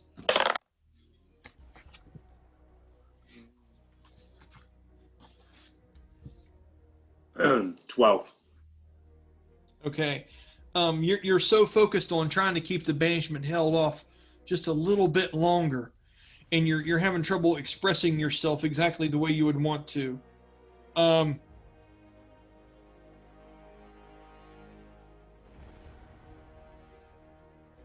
With that, sweat starts to bead down your forehead. Yeah, I would tell him that with a roll like that, I guess I would probably say something along the lines of that I haven't exactly been able to count, so I don't know how much time's left. Okay, when they come back to the exact same spot. They do. Okay. Rainlore starts grabbing rocks and throwing them viciously left, and he goes to grab one, and he realizes he's not going to have time. He's just not going to have time.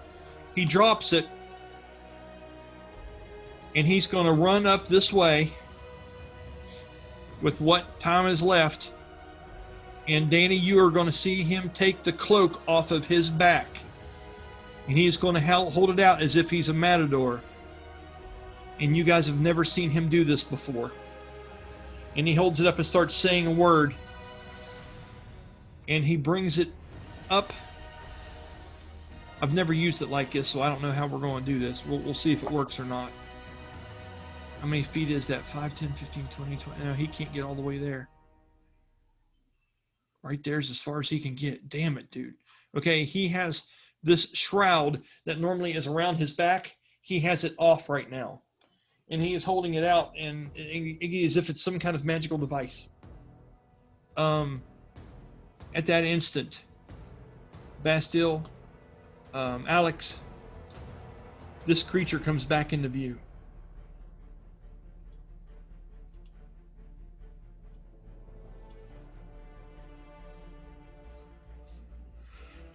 Oh my goodness.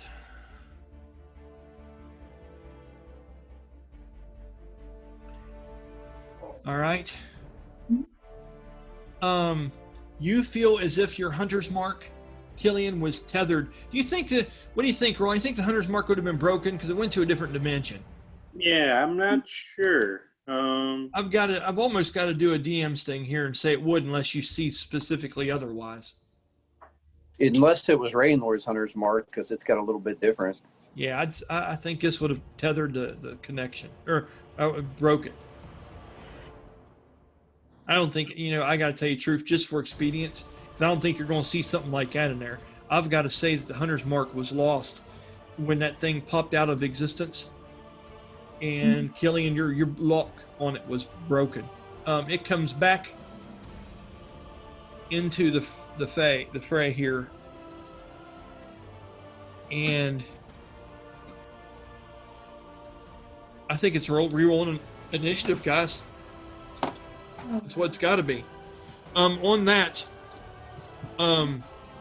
yeah, we got to do it again. All right, so Danny, tell me what you get. Oh shit, that's a D8. Yeah, not very good.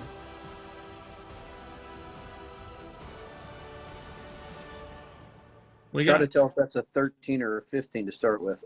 Let me find the other number real quick, and then I'll know. We're getting old, guys. That's when it's bad. All right, that's a 13 plus 18. His dice are getting old. 31. 31. Okay. Alex, roll for Killian. You are rolling a 1d20 plus 7. No, plus 9. Plus 9. 24. Nicely done. Good job. Rainlore. Oh, fuck. 12. Didn't change. Ignatius. 27. Yeah, buddy. And the bone collector.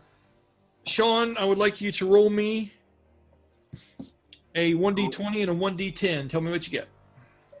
And I had forgotten when I cast that sacred flame, I also healed myself for 1d6 plus my damage, or plus my wisdom modifier.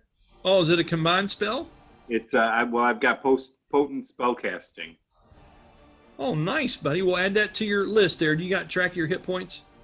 I have been tracking my hit points, so yeah. Okay, cool. Okay. What'd you get on your roll, Sean? And you're muted right now.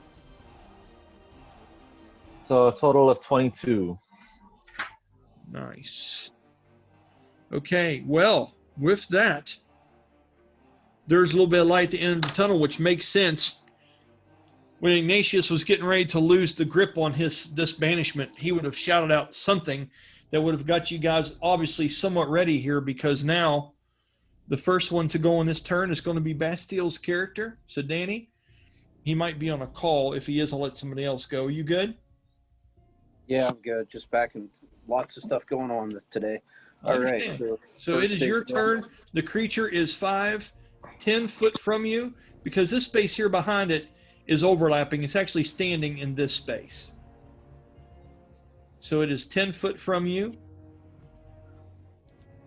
What are you doing, sir? And I will say, for the sake of this, and Ignatius is able to use ranged weapons on it, that if you would come up from that angle, you would be flanking it. Well, then I'm quietly going to head that way. And with that distance I've got there, I'm going to land 2 in his back using the Twin Vipers. Okay. Go ahead and roll me 2 attacks. And, oh, you're doing the move with advantage because you have that. Plus, you know how this goes. All right. Danny's Acrobatics. got a hell of a thing here. Is silence still in effect? Yes, because it was cast on the area, not him. So, What was the duration and the concentration? It was concentration. I think that was the one that was 10 minutes. Yeah, think that you were silence is correct. 10 minutes. That's where that's where my 10 minutes went. See, I knew I wasn't fucking crazy. You Yeah, guys. Let me find Killian. Sacred Guardian's 10 minutes too, which is pretty cool. Yes, it is. But Okay, here for a minute. Let me find this. Lots of stuff. Let's get rid of those. Killian. Okay, and you had your silence area. I think I did that as like a symbol, didn't I? Yeah. What did I do with it? What did I do with you, buddy? I'm so sorry. There's a lot of shit going on here, guys. There it is. Gotcha. Whammo! Back in action. Okay, so that's freaking awesome right there. That helps you out a lot, everybody. Good job, Ron. All right, Danny, you have moved down that way. You are getting ready to do your Twin Vipers maneuver. all right, acrobatics trek of 28. Should have no issue jumping. Okay, go ahead. You're moving the distance. So are you shadows? Are you using your Eldridge. He's just stepping because he's already quiet, silent, so he's just running up and jumping. Okay. Plus, the last 2 times I tried to Eldritch Gate, it ended badly. I know, but there's no, you don't know if that aura is up or not because this thing, there's silence. All right, so with the -3, it'll be a 25 on one and that's 31, 28 on the other. For the daggers, 25 Okay. and 28. Those both hit and breach because there is no breach on this. They both hit, Danny. All right, daggers. And now he's got nothing to hide behind. You lucky bastard. Was he surprised? What's your passive perception or your passive stealth? Passive stealth would be that's 10 plus my bonuses, right? Yep. 24. Jesus Christ. Okay. Also, I'm running Yes. in silence. He had no idea you were there. So that's 8 for the Remember, daggers. just roll me what the magic damage is. So no backstab damage, so it's just the daggers. The which would be- daggers went in and did the surprise on there. And, because they are magical weapons.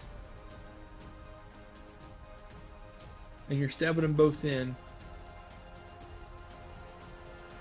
What do the daggers do? Like 1d6 plus, 1d6 radiant. and they summon to you because they're magical weapons now, correct? Yeah. Go They're ahead and actually- just roll me the damage, and I'll do the modifying on my side. All right, so that was. What the hell did I say that was? Do it again. All right, so 8 for the daggers, Okay. and then the backstab.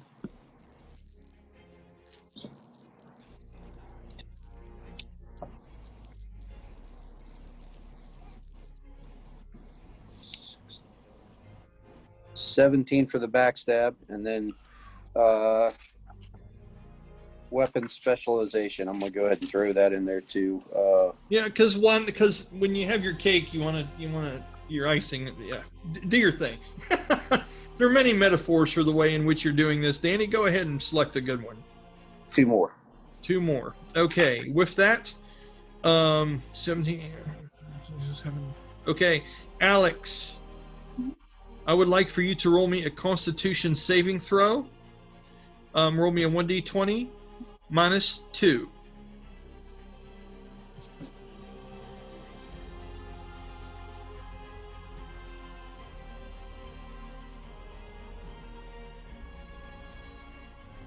-1. Are you serious? Yeah. Okay. Okay. With that, Danny, you go down through the back of this thing, and where your daggers at one point felt purchased, they do for just a minute as you perform this move extremely well. You're able to jump over, your daggers go down into the back of this, but all of a sudden they lose traction. Okay? And you fall awkwardly through an even more phantasmal version of this. It has no solidity anymore. And all of a sudden, the creature seems frozen in there and just stirring as if something that was in ocean water. These ribbons of its essence waving slightly in the distance. The chains just jingle ever so slightly. And it seems gone. It looks over towards Rainlore. It looks like it's looking through you, Ignatious.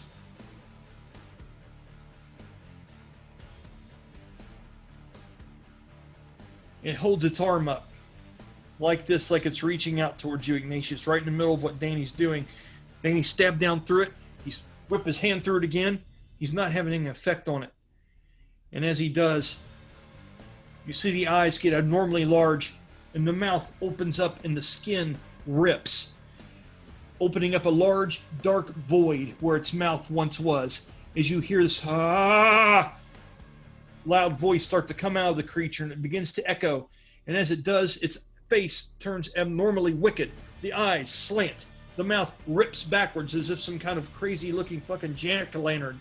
And it starts to screech and scream as all these little pieces start to float off of it, as if pieces of light paper floating up from a bonfire. It rushes through you, Ron, but you don't feel anything but the wind and the smell of death. And as it rushes past you, like it's running towards something, it fades into nothing on the other side. And is gone in an instant. Little scattered pieces of it seem to just dissipate and turn into dust, and then don't even make it all the way to the floor till it's completely gone. These circles on the floor vanish. And Rainlore looks to you and he's like, "Did you do that?" "I didn't do that." That wasn't me. Shaggy. Mhm. "Caught you red-handed." "No, it wasn't me." So with that, Danny, what are you doing? You're kneeling there looking through this thing, and you went through it 3 or 4 times just trying to stop it, and it is gone. It just went screaming through Ignatius. You don't know what to think of this, dude. You're looking at Ignatius almost like Bill Murray when the thing went right through him in Ghostbusters and shit. He's just kind of standing there like, huh, what? What are you doing, man? Rainlore, man, you're going to have to do something with this thing. I can't touch it with my daggers. I nicked it and it was gone. Okay. Rainlore looks and he says, "I think it is gone, man." I would Well, how say did to we- Rainlore that it looks like it was heading for whatever he was digging at earlier. But did he make it? Come on. Rainlore turns around. Do you guys keep up Killian? Alex, do you wish to keep up the silence effect on the statue and protect it from further corruption while these all guys go and investigate? Or are you going to go with them? I'll stand my ground. Wait with Okay. the statue. So with that, With that being said, I guess all I did was make mouth signs at those guys. right on. Okay, so with that, yeah, that changes the dynamic a little bit. You go to say these things, realizing you're still in silence and whatnot.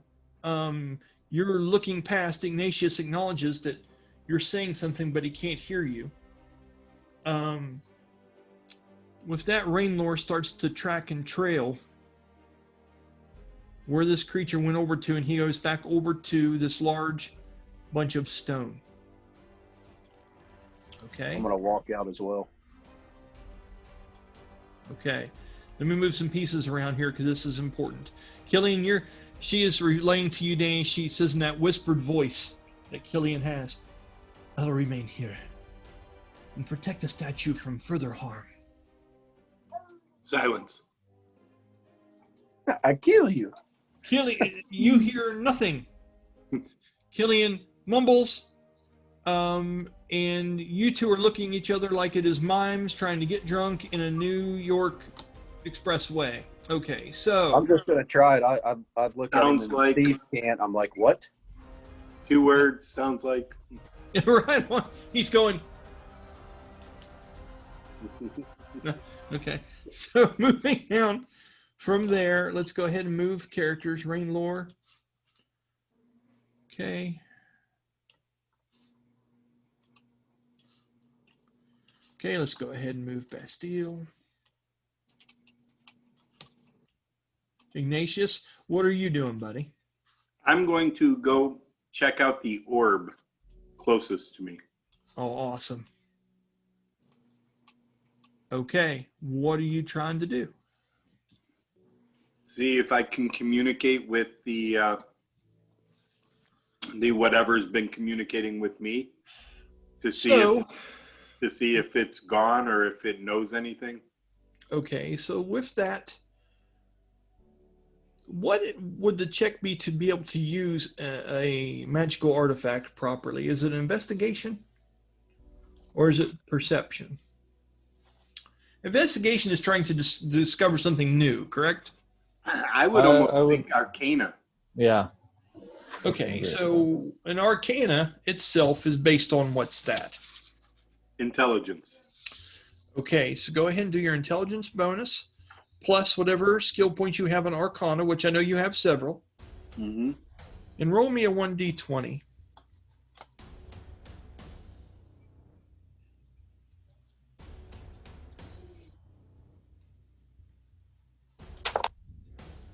Oh, okay. That puts me at 23.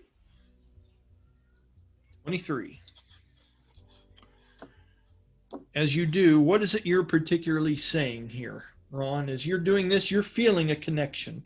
You are remembering to look deep down inside, and as you put your hands along the outside of this thing, you're opening up your mind to the same channel it was on before, hoping it will reach back out to you and see you as a light and hope. And you are giving yourself to it almost like an elven communion in a way. And you feel a response. You feel the warmth come from that, and the purple glow seems to subside to a degree from these orbs. And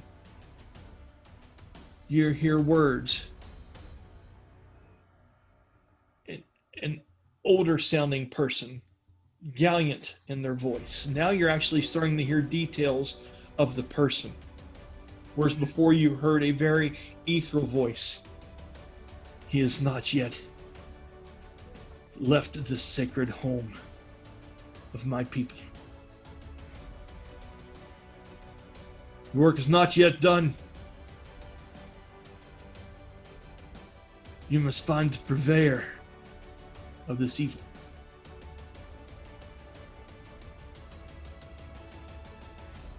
I shall help show the way.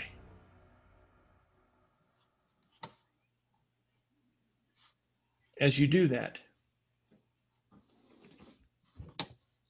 and I can find it,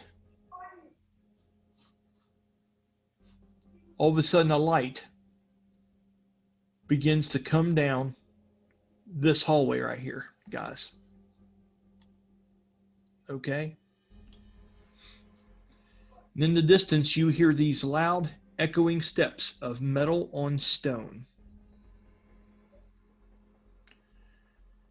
And just as soon as the light hits the top of the stairway right here and begins to show itself, we're going to go ahead and take our first break. Okay? Alrighty. All right. So with that, we'll take 15, do what you got to do, whatnot, and then we will come back and see what it is that Ron has mustered up in his communion with this orb that seems to be connected to this sacred guardian or king or lord or something down in here, whatever it is, okay? I'm going to go ahead and pause recording now, and we'll come back in 15. Okay. I just want to mute it. And we're They're back. loud. What's that, Ron? Said I wanted to mute myself while I eat. They're crunchy. It's all good, man. It'd be good sound effects if we're walking across like gravel or something. Just eat that shit right up in the microphone. That's the way to do it. That's true performance. Okay, so lunch break's over, or late dinner, I should say, for everybody. It's about 9 o'clock now.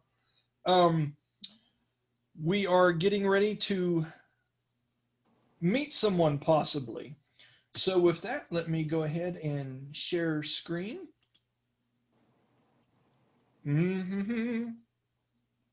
Share computer sound and sharing. Here we go. So the last thing you guys heard, Ignatious had a conversation with this entity, this soul that seems to have been trying to help us and guide us this whole time. And Ron was wise enough to try to step out of this material world and enter this one for just a moment, just to give a peek, to let him know that we're here and we're needing guidance. Because he's had interactions with these things twice now, Ron is able to open himself up to the message coming from it. And he has asked for its help, and has told us that there is more here to do, that this bone collector, this spirit, is tethered to something. Am I leaving anything out, guys, or was that pretty much the conversation? Ron, you're muted, buddy. Yep. And then the light and the metal and stone grinding and all that happened. All that kind of happy horse shit, huh? Okay. Yeah. From this area over here, something emerges and comes into view.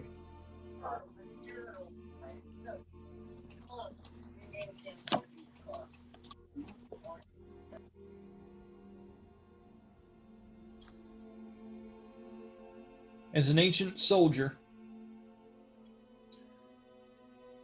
donning the black and gold of the city with a large shield and a short sword and a helmet with eyes glowing of radiant energy, walks up the stairway and comes into view of the party. It looks around the room, taking in the three figures before it, with this giant, noble type voice that's deep. Not quite Omadon's, but similar. You've just spoken to him not long ago after the battles with the behemoth, and you're used to that tone. This one, stronger. His lingo and his way of speaking is of a more ancient tongue. There are words and mannerisms that he puts to his words that, Ignatious, you haven't heard lowlanders use in a long, long time. Okay? As it does, it walks over and through this pillar broken on the floor and stands right here at the foot of this larger encircled area. It looks longingly at these two tombs for just a moment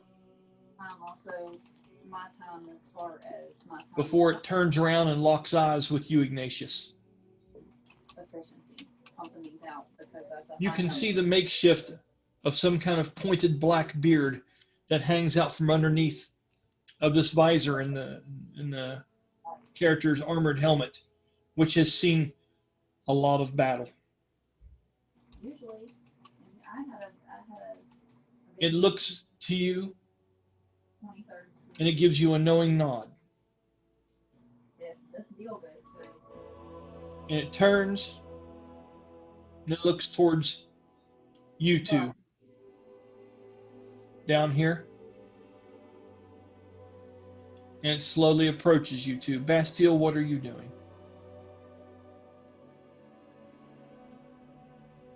He says, I was sent by Omadon to get you free.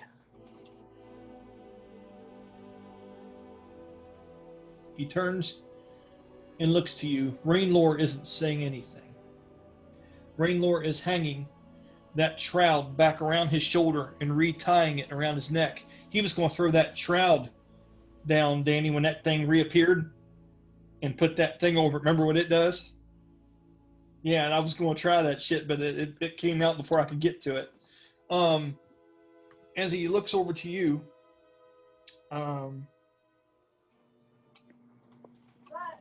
there's all kinds of things you want this being to say.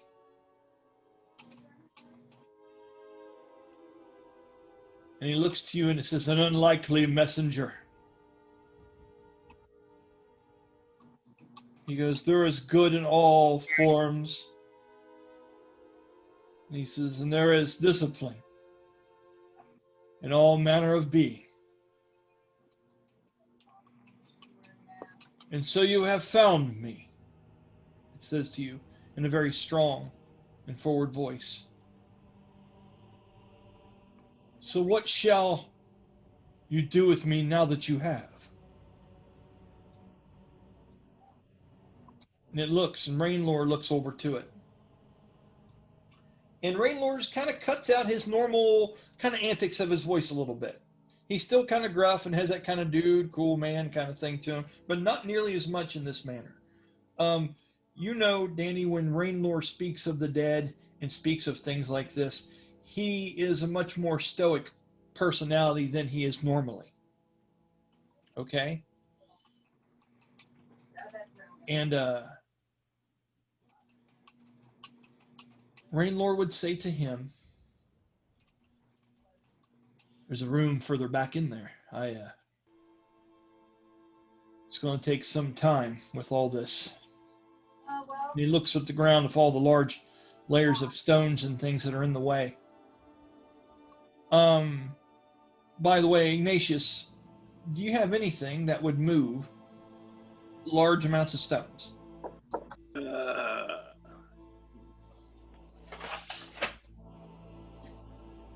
Anything in channel divinity? Anything at all that could help? I am not thinking so, but I'm looking here. Okay.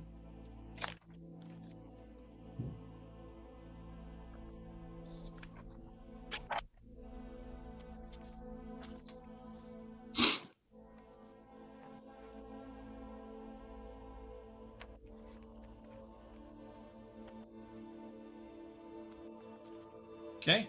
As you are, well, no, here's the thing. Ignatius automatically sees this large amount of stones that Rainlore is talking about as this character stands there looking at this. Ignatius starts looking through his paperwork and starts looking through some things that he carries on his person, trying to divulge a way that he could possibly be able to get through that large amount of stones in that hallway. So you can go ahead and continue wrong or whatever, and just thinking in the background as your character. Danny, do you have anything to add to this? Best I've got's guiding bolt, but I could try to step through it, but it's kind of dangerous to misty step if you can't see. Rainlore looks at you and says, he sees you kind of sizing it up. Remember, he's cast that light spell inside there, okay, which has a certain range to it. I'm going to say the light he has cast is illuminated and shows a chamber that's as far back and very, very similar. He goes, it looks to mirror what the one up there on the other side of us. Can you make it? You know that stairway was 20 foot long and led into a room. And he is saying that what he can see through there, peering through the cracks in between the different rocks and things that have fallen or been placed here intentionally, possibly, that it'd be about 20 foot to get around the other side of it, 25 to 30 to get to the center of the room. That's what he can see through peering through. Would you like to look through as well? Yeah, I'm going to look through. Okay, roll me a perception check. And this being just stands there watching you two work through this.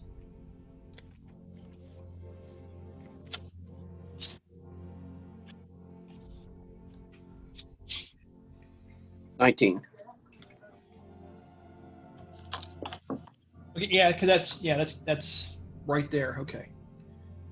So you can't make out a lot of details of the actual room, but you can see that there's an empty space up ahead. I'm not going to get too detailed as to what's in there with a 19, but All right, with a 17, I misty step. oh hell, okay, that quick. As soon as he goes looking through, and Rainlore's wanting to get a description of it, bam, Danny is gone.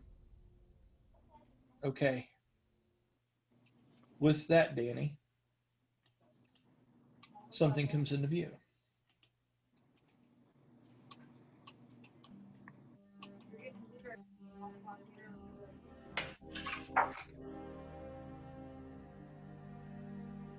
Another chamber. emerges.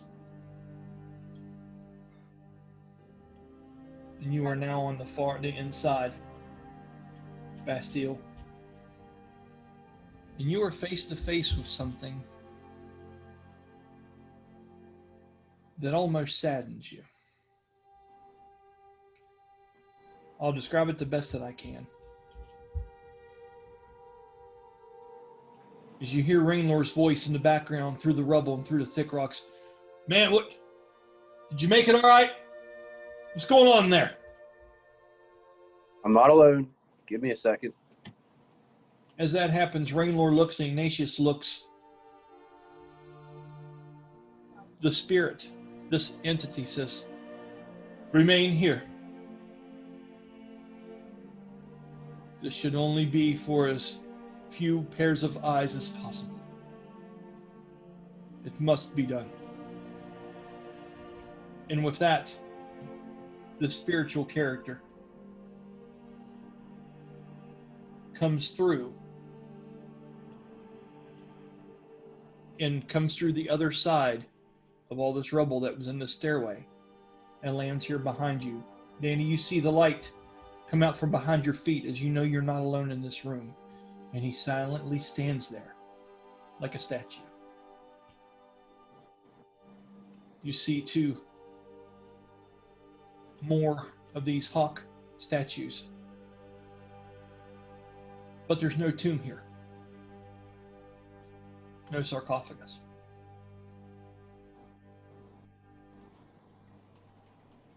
Over here to your side is someone that you've heard a lot about, and you even saw an illusion of this person at one time. Do you remember the name of this character, Danny? Ranjoran. Bronjorn, correct? Yep. Bronjorn sits there, and he looks like he is on death's door. He has bound himself with leather straps into a makeshift wooden chair that has been crafted.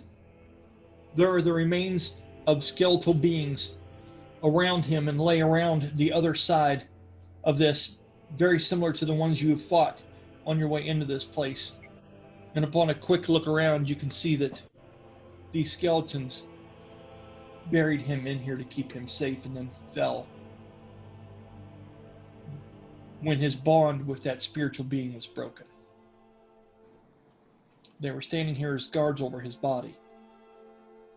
But when his bond was broke, with that last attack that you did, the damage surpassed what he could physically take to keep that bone collector's entity bonded to him. You can see blood trickling down over both of his shoulder blades. You can see dried and crusted blood on him. You can see that he has suffered the mortal stab wounds that you put into the bone collector were actually passed off to him. And because of a very poor constitution check with minuses because of the very bad condition that Bonjour's in, the spirit has been released and can no longer be held to him. You think that he has to be responsible. You know this is the man that almost condemned Valimar, or the Grey Knight, to death.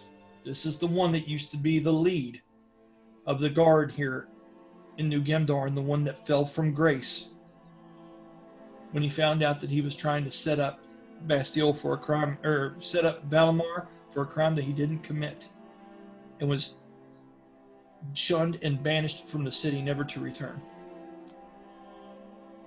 You're looking at a broken, frail, withered man. He used to weigh about 230 pounds. He looks like he weighs about 160 right now.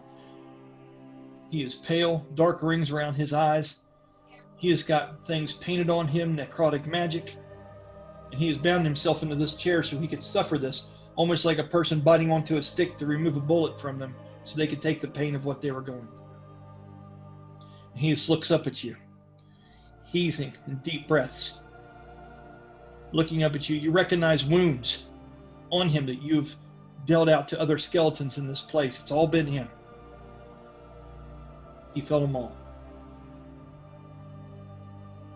What are you doing? Bast looks over and he says, so your jealousy of Valimar now leads not only to deception, but necromancy. He looks up at you through that one eye. And you can see tears have been coming down through his face, which have moved the soot and dust off this place in trails on the side from where the patch was coming down. Okay? He looks up at you and he kind of does some kind of menacing kind of grin. He looks at you and he spits out blood on the floor in front of you, but the blood is black in color. Okay?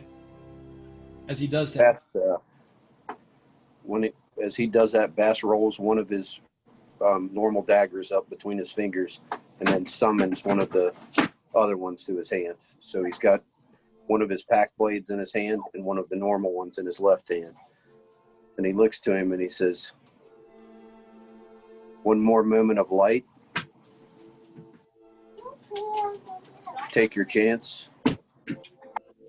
okay? Do something honorable. Or go out as you are. Dark and cold." Well done. Roll a charisma check. I want to see how he responds to that.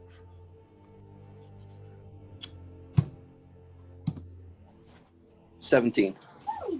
I rolled with bonuses, 13. You're defeating him in this conversation. He looks to you and he looks over. He goes, "It should have been mine. The hawks called to me. Should have been mine." And he took it. I served him. All those years, I served him fearlessly. As he coughs again, a little bit more blood comes up and trickles down the side of his chin. He looks at you and he goes, "What have you ever sacrificed for anyone?" He goes, "I've sacrificed everything."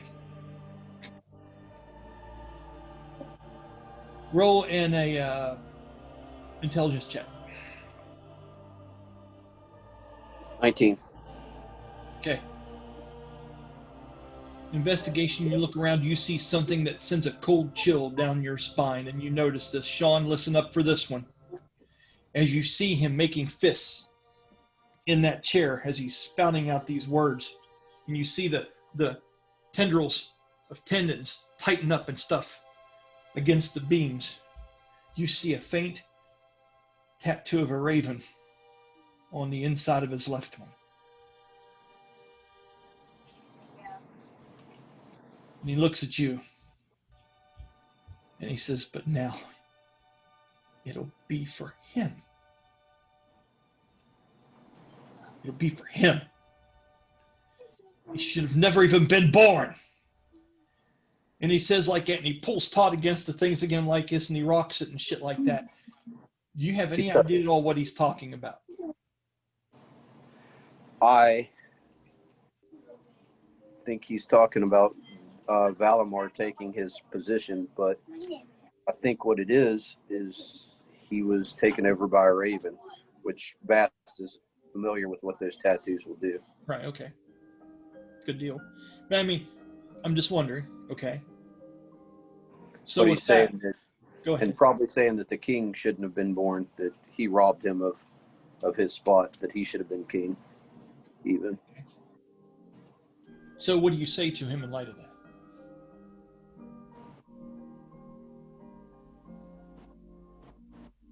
He says, Ignatius, by this point you've walked up and you are hearing this conversation go on faintly through the rubble as the three of you stand there. Omadon watching is his son the and go ahead, Danny. I'm sorry to interrupt you. Say it again, please. Omadon has been a good king, but you have been corrupted. Maybe not by your own will. And for that, Oh. Jesus. I've been corrupted. Because you know what you stand upon. Do you? My king. He laughs and he shakes himself for just a minute. Lost in the moment, you can see that madness has taken over this person. Okay? At that point, Millennium stands up, this character, and walks over and stands to his side. And he looks to him and he says these words. He says, you misunderstand many things, mortal.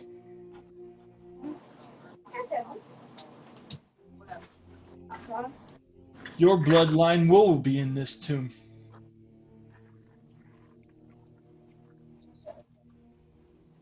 It is being held for your son. He still yet serves the king where you have faltered. With that,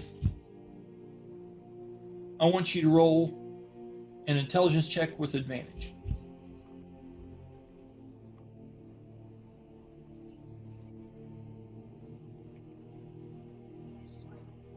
+18 +8. Okay, 26. that beats 20, right? Okay, yeah. When he says that to him, you see something in Bronjorn snap. And he's trying to keep up his persona. He's still chuckling and looking over, even though this is what looks like some kind of very powerful spirit. He looks over at it, and right in the middle of his laughing, he looks, and you can see just straight terror come across his face. A son? What son? You're mad, says to him like that. What? I'm looking. I'm going to try to do a perception check to see if I recognize his features. 24. This could very easily be Valamar's father. You condemned your own son. He says, don't have a son. Never had. And he stops and he thinks. He turns his head left and right. Don't have a bloodline. And he looks up at him with hopeless eyes and goes, I don't have a bloodline. I don't. As if he's starting to question himself.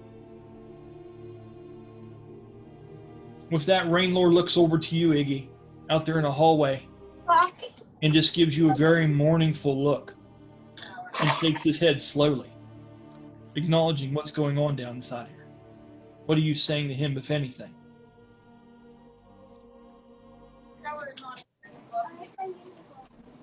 Oh, you're muted. Sorry. It's like you said earlier. Silence, Yeah. Son of a bitch. Go ahead. At this point, I don't know if I'd be saying anything because I don't know a lot of what's going on in there. I just,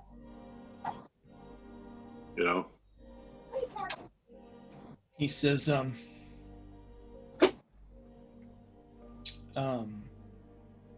he looks to him, and this creature, this Millennium, this spirit of this ancient warrior,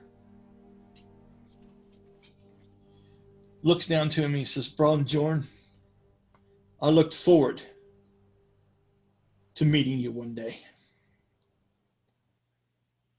But it seems to me your soul will never truly leave this place that you have scorned and scarred so deeply.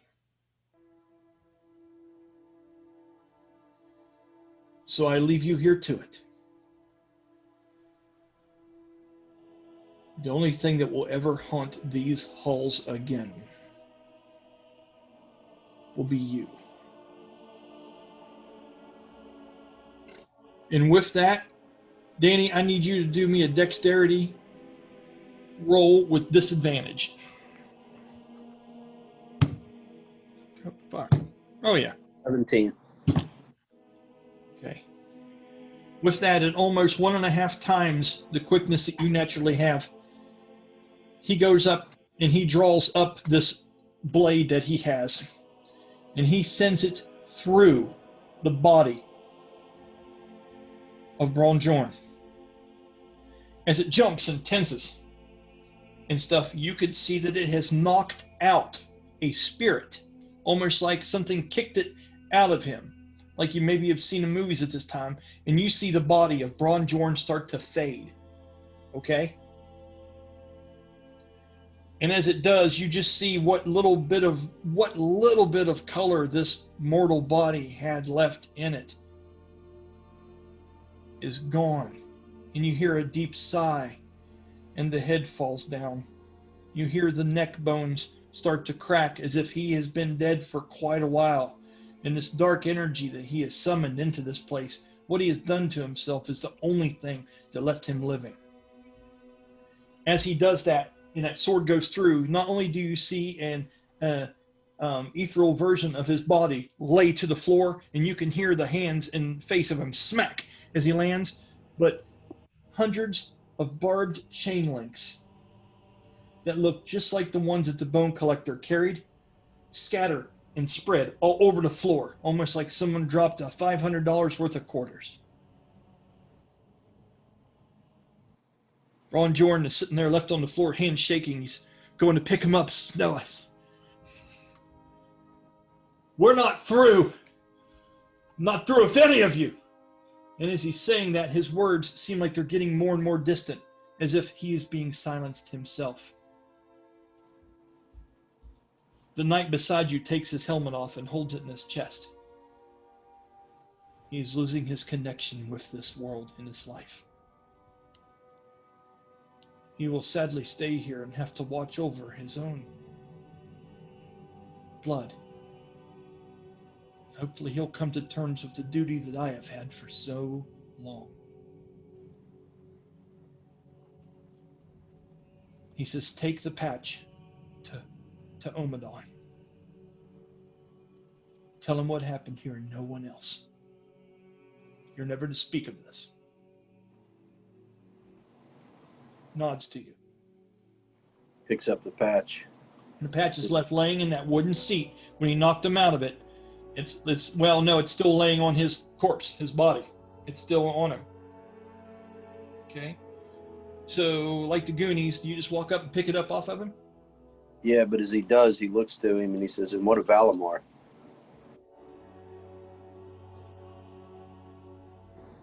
He doesn't say anything to you. Valimar lost his father long, long ago.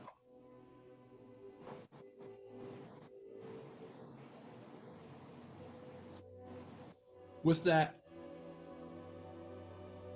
the spirit turns, walks back through the rubble. Okay? And it walks right through and past Rainlore and the rest of you guys. It travels up the hall. Alex, Killian. Mm-hmm. You see it begrudgingly walk up past you. Go back into the statue from whence it came. Oh. And slowly fade away.